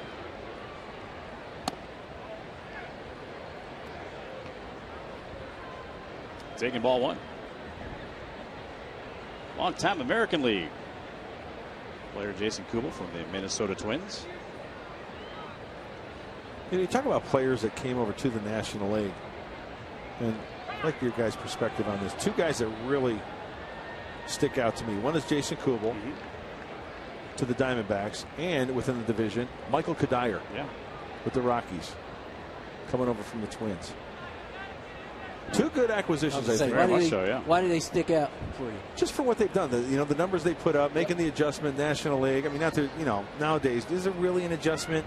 Who knows? But just, and I think they've been somewhat of an impact for their club. Well, they've had an impact on not being on Minnesota's club, that's for sure. Kubel, he's had a solid year. And of course, hitting in those ballparks, that helps a little bit. Helps, but still, you got to put the bat on the ball. Kadire's a good player from Colorado too. Brings some veteran leadership. And that might be the biggest thing. I mean, you talk about teams that might be in need of some veteran leadership. Of course, Troy Tulowitzki with Colorado has been there for a while. Todd Helton, of course, but they've been away from the ball club with injuries. Kadire's banged up a little bit now. We didn't see him in the last series. But here with the Diamondbacks, Colorado play. Green lighted him there, 3-0. With the Diamondbacks, Kirk Gibson, that fiery type of guy, and I'm sure they were looking for somebody in that clubhouse that could provide a little bit of a buffer between the players and the manager. Yep. Mark Kotsay helping things out in that clubhouse for Buddy Black. I mean, when you got a guy in there, and I'm sure Tony and Mark, you guys have played with players of that nature too, that the manager never had to worry about what was going on in that clubhouse because there was someone like you guys around. Yeah, the other thing to that is you still have to be productive too. That's true. Guys aren't going to listen to you. You're shooting your mouth off about a lot of things and then can't get it done. So being able to get it done is an important part of it too. But like a guy like Kubel's case, kind of got off to a slow start, but then found himself and got himself going. And I'm sure it was as big a reason as any. He had a Diamondbacks right there in the hunt. Those guys, they went out and tried to sign him. And the pitch is called. Ball 4, so inconsequential. I thought it was a pretty good pitch. What was going on there at second base? Pitch too. That did look very good. But we go in the books as ball 4, 2 on with only 1 away.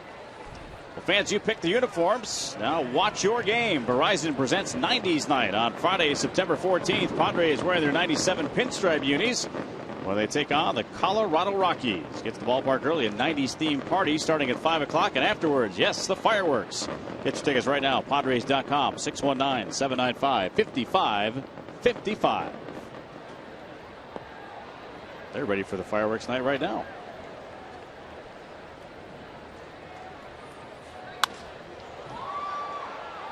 Coming on is Venable. Headlong dive, and he makes the grab.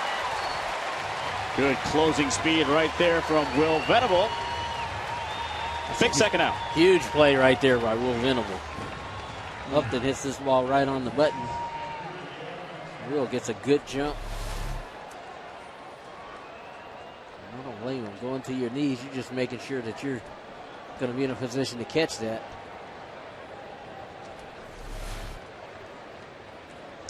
Buddy Black. Hotel Dale Fair. Nice job. Send him on the way to the dugout. And the Padres will call on Tommy Lane to come out of the bullpen. See, that's one of the nice luxuries to have, those two lefties in that bullpen.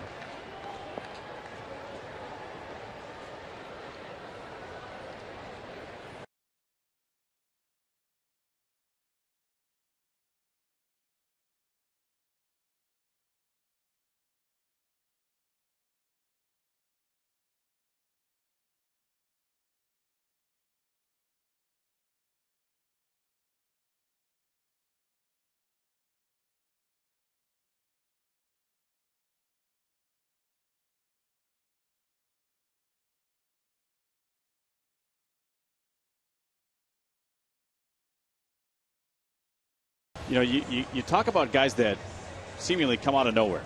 Somebody obviously saw something in Tommy Lane. And, you know, we saw Josh Spence a little bit last year, a left-hander with a little deception. But, you know, Tommy Lane, as Buddy would say, a little more fuzz on the fastball. Right. But yet has been, we like to drop that in every chance we get, you know. Yeah. Typical Buddy Black line right absolutely. there. Yep. But what have you guys seen from this kid? His composure. He has not been intimidated. You know, the other night in L.A., he came in and got Gonzalez, Kemp, and Gonzalez, Ramirez, and Ethan. The one thing I've noticed, guys, is he's not afraid to throw strikes. And he is. And more than one pitch for a strike. Only one walk. And that's huge, yeah. When you can come out of the bullpen and throw all your stuff for a strike. You know, the other night in L.A., he gave up a breaking ball. He came in to face Adrian Gonzalez. He threw him a breaking ball. Adrian got a base hit up the middle. The next day, I got to the park, and he was, as he gets the last out on Wednesday night, he was looking at a video of that breaking ball that he threw Adrian for 20 minutes, trying to figure out an angle so that he could throw it so that he could get him out. And so the next two times he faced him, he got him out. Yeah, because if you notice on that replay from Wednesday night, he lowered his arm angle. He did. Lefty on lefty to get him that grounder to the right side. Yeah, well, the base hit he gave up was more like a three-quarters breaking ball. And he was saying in the locker room the next day that I kind of hung this breaking ball to him. And see, he changed the arm angle and got a little bit more sink running in. But did you notice also, I mean, changing the arm angle is one thing, but on contact, that ball looked like it was at the heart of the plate. And it was not a good swing that Gonzalez had. So the movement got him, the arm angle got him, plus the movement. All right, the lefty called upon to face the left-hand hitting Miguel Montero. Tying runs are on base in this 5-3 Padres lead in the top of the 8th inning.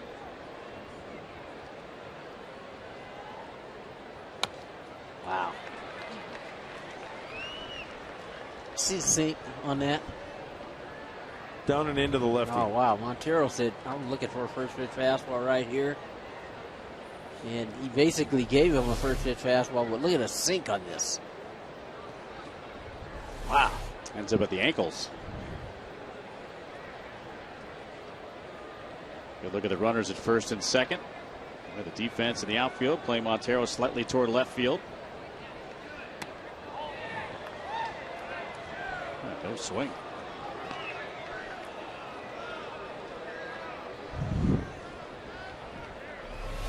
What do you think, Wood?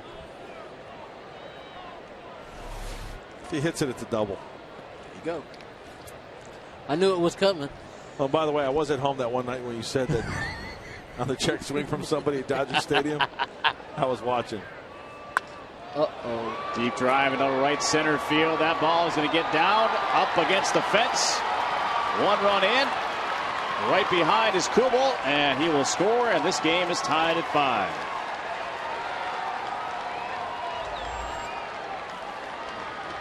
Miguel Montero now with 80 runs batted in on the year. It looked like a high breaking Yeah, ball. that time he hung it. It's a hanging breaking ball right in the middle of the plate. And this time Montero does not miss it. He drives this ball into right center field, and there's nobody who can get to it. Will Venable does the best job he can to get it back in, but both runs are going to score. That breaking ball there kind of looked like it just kind of rolled up there. Didn't really have the sharp break to it. Well, Tommy Lane will leave. And in this day of expanded rosters, as we've told you, Buddy Black will make yet another pitching change here. Brad Brock, it looks like, huh? That's who it is. So Brock will come in and work to Chris Johnson with the go-ahead run, standing in scoring position at second base. This is a 3-game weekend series, and tomorrow's matchup, left-hander Wade Miley, in consideration for the National League Rookie of the Year, will face the Padres rookie right-hander Casey Kelly.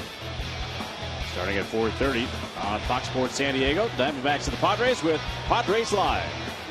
Mike Pomeranz and Mark Sweeney will have that for you starting at 4:30. We mentioned the Rookie of the Year candidates, and a lot of the national shows you never hear anything about Yonder Alonso, and I think his numbers maybe power-wise aren't the same as Frazier and Harper and Rosario, but what he's done for this ball club, and driving in 47 runs, leading the rookies with doubles with 33.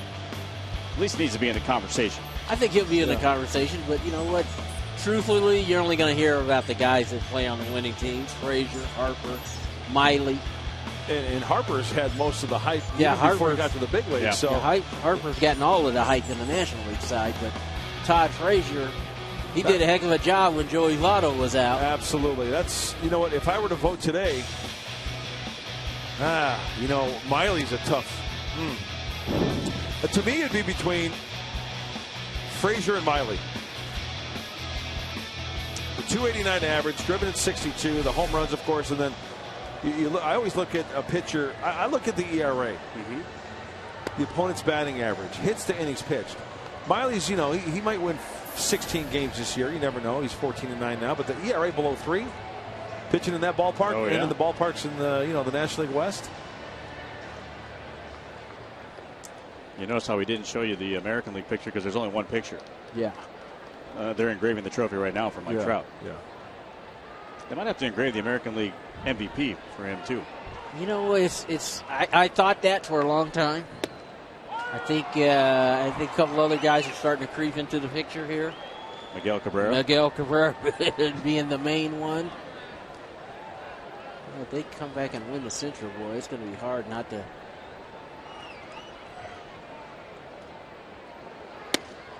Brad Brock. Ooh, squeezed. Well, it looked exactly in the same spot that the first pitch that was called a strike was, but it's 1-1. Those are 2 strikes. Yeah. Southland Technology thinks it's a strike. And they're always right on. Yeah, if they think it's a strike, so do I. 1-2 now the count. Shaking his head there. Padres scored their runs in the first 3 innings. It's been Arizona's show since then. Tommy Lane looking on, hoping that Brad Brock can just keep that tying run, or the go-ahead run that is, right there at second base. Miguel Montero tied it with a 2-run double. Venable chasing in the corner and ran out of room. We've seen earlier in the year that Will Venable not afraid to tangle with that corner down there on the right field side.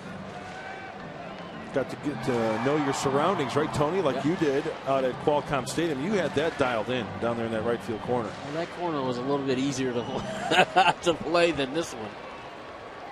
When you get that mound down there, that's the hardest part. Diamondbacks bullpen. And that short fence to contend with. Got him. Nice slider there from Brad Brock, and the inning has come to an end, but the Diamondbacks tie it on the 2-run double by Montero. We're knotted at 5.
College football is on Fox Sports San Diego tomorrow. ACC rivals collide when North Carolina takes on Wake Forest.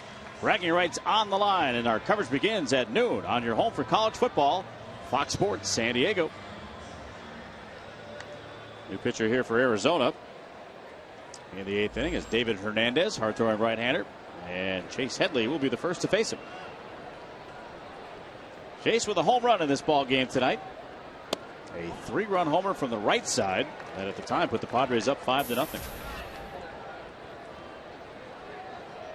It is good numbers. Opponent's only hitting a .183, only giving up 3 home runs.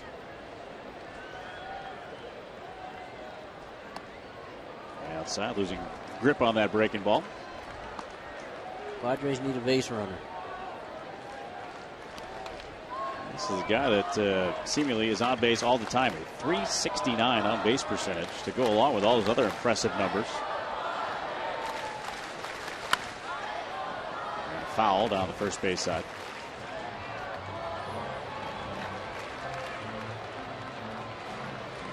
Here with Chase Headley making that concerted effort in spring training to get a little more loft and a little more elevation on the ball. And it's certainly been paying off for him this year.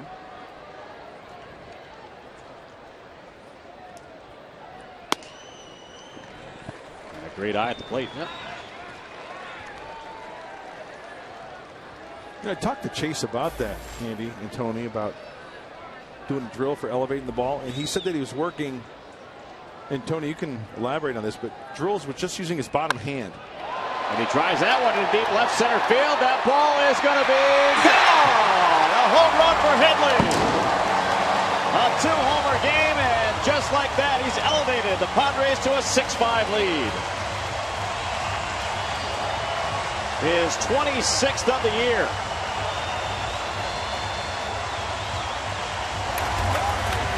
What were you saying, Mud? Working on that bottom hand and elevating the baseball, and he elevates this one, as Andy just mentioned, to the bullpen of the Padres. Wow. Throw some hand. And that's the difference, is that when you're trying to drive the ball, you got to create backspin, and that's what he did. He created backspin, and that's a bomb to left center.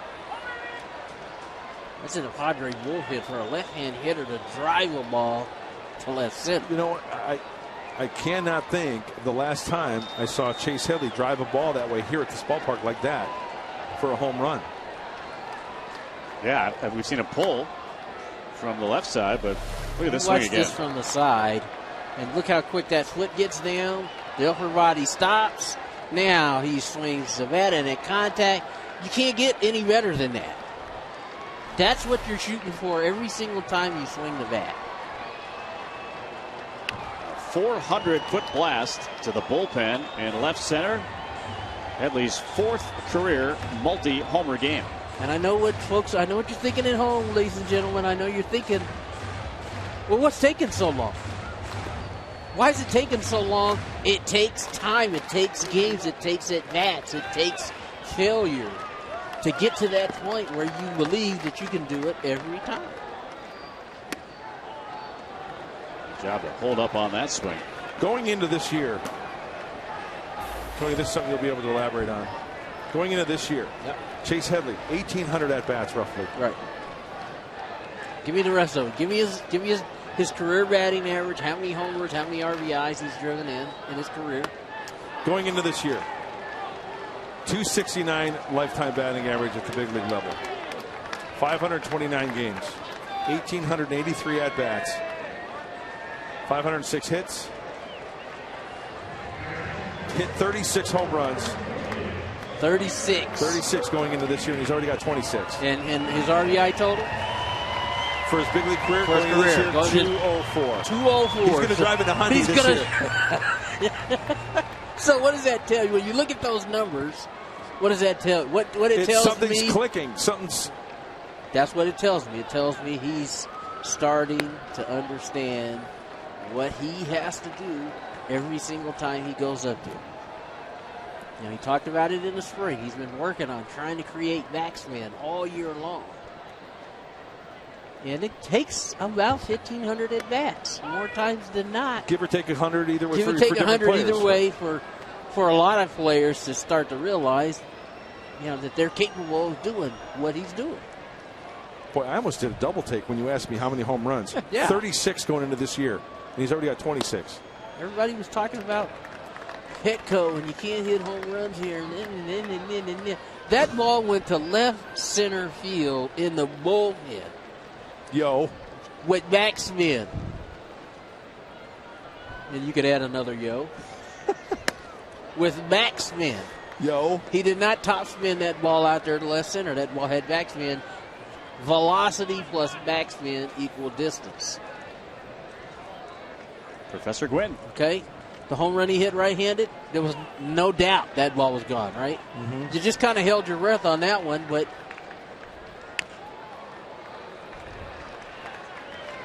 people ask me all the time, why do I love this game? Because when somebody gets it, it's a beautiful thing. And you know what else is huge? That's a big home run. Oh, I mean, yeah. You know, now it's the Padres 3 outs away, top of the 9th, from winning it, thanks to Chase Headley. RBI number 97? 8? Is that 98? That's 98. 3-run homer. Didn't want to shortchange him. He's only 2 away, man.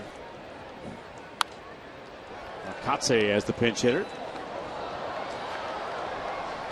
And so just to take this story just a step further is now he's having the kind of success that he's having. You know, we've already talked to him this week about, you know, his offseason and what's he going to do. And the goal this offseason will be to continue to do what he's done this year, which is work at his craft. And that'll be out of play. One hop into the seats. And the other thing that we're talking about with Headley is the runs batted in. This right here is his 14th game of this season with 3 or more runs batted in. He came in tied with Adrian Gonzalez and Josh Hamilton for the league lead. He's second in the National League in RBIs. In the National League, we never have anybody in the top 10 home runs and RBI. I mean, you know, we had a few guys during the course of the 30 years that I've been here. You know, Caminiti was in there, Greg Vaughn was in there.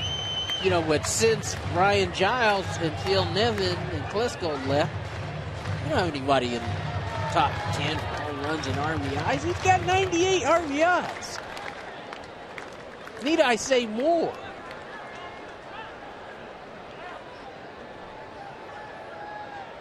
Full count here on Katse. Wheeler will take it himself. 2 away. And Yonder Alonso coming up. So if I'm understanding this now, you look at a guy like Yonder Alonso, and everybody wonders, as a first baseman, where's the power? You know, he's a gap guy to left field. He's a gap guy to right. We've seen a couple of home runs that have been really yanked down the right field line, but it's the same situation, isn't it? Yep. And he's Chase Headley when he started. And he popped that one up. McDonald at shortstop will make the grab, and that is it. But some excitement provided by that guy, Chase Headley. Second homer of the game, a big one. And it puts the Padres up 6-5, heading to the 9th inning.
Nice way to end that one, as Bill, Craig, and Robbie doing a great job as always in our tape room, putting that together for you. Chase Headley has had himself not only quite a night, but quite a year. And he'll turn things over to Luke Gregerson with a 1-run lead here in the 9th inning. One swing, one big home run, breaking the tie. A 1-run lead here for Luke Gregerson. And you know, one of the luxuries that Bud Black has had is a handful of guys that he can feel comfortable with going to a closer's role, right? And we've seen a number of pitchers do just that. Well, Luke Gregerson has been the latest. In line here to get a save. 3 outs away for Luke. Yeah, there's a fastball to get ahead. Wheeler's done some damage here tonight. I mean, Bud, it's a couple of 2-run doubles tonight. Actually, 1 2-run double and 1 1-run double. And remember, it was the breaking ball that Wheeler capitalized on, a high breaking ball. Luke Gregerson noted for the breaking ball, but you know, he does a good job of keeping it down, and in when he gets ahead, especially in a situation like this. Going for his 5th save, Luke Gregerson. Yeah, with 2 strikes here. He's going to throw that slider. He's not going to want to throw it for a strike. See if he'll chase him. Or backdoor it maybe. So 1 and 2. You'll hear from that man right there, Buddy Black, following our ball game. Mike Pomerantz, Mark Sweeney will have Padres Live post-game show. I'll break this one down for you. You'll hear from manager Bud Black right after this ball game is done. Did he go? Yes, he did. On appeal. That's out number 1.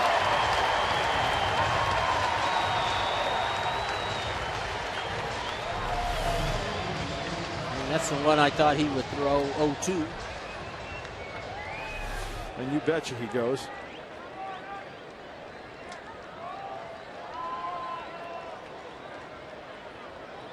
Is Pomeranz going to answer the bell after taking that right to the chin from Sweeney early on? I tell you, that was a right. Actually, it was a left cross, wasn't it? Sweeney was a left-handed guy, right? Went down hard on that one. I tell you, boys will be boys. We've seen Luke Gregerson also first pitch offering on the fastball. Just kind of giving those hitters that look-see at that sinker. He doesn't throw anything straight. No, I was just getting ready to say that. And then he goes right back with the slider. Well, you think I'm going to give in and throw you here? Here's the slider. That's why I was surprised the other night. The slider that Ethier hit for the home run to tie the game wasn't that bad a slider. It was down. It was kind of out over the plate. He just went down and got it.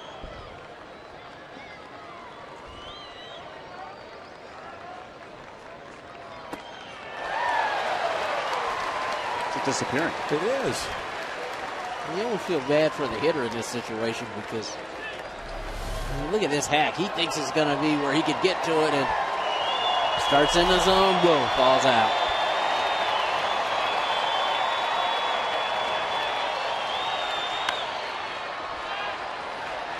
Alonso, he's got that one. 2 away.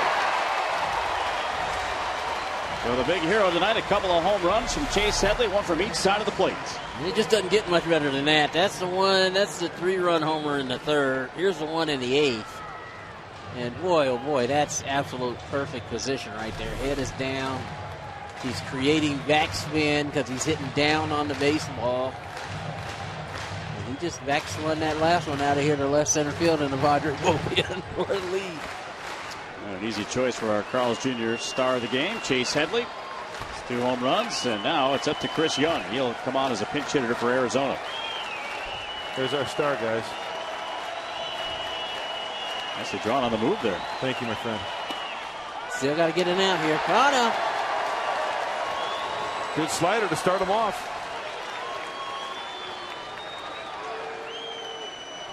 Big crowd on hand tonight, 25,403. 1 strike away from being able to celebrate a San Diego Padres victory. Their first in this series. Obviously, this is the first game.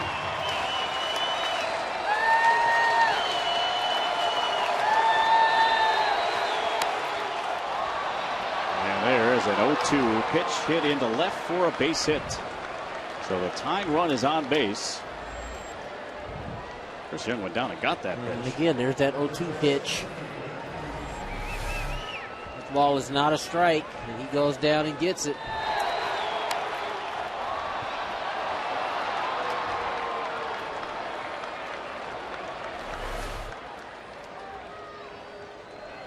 So Young has been injured, and he is going to leave. That'll be a pinch run for it.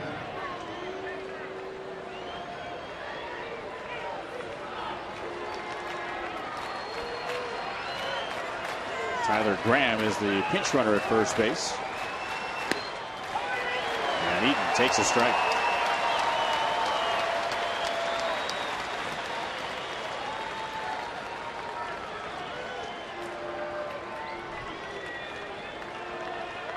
Tyler Graham inching off to his lead at first.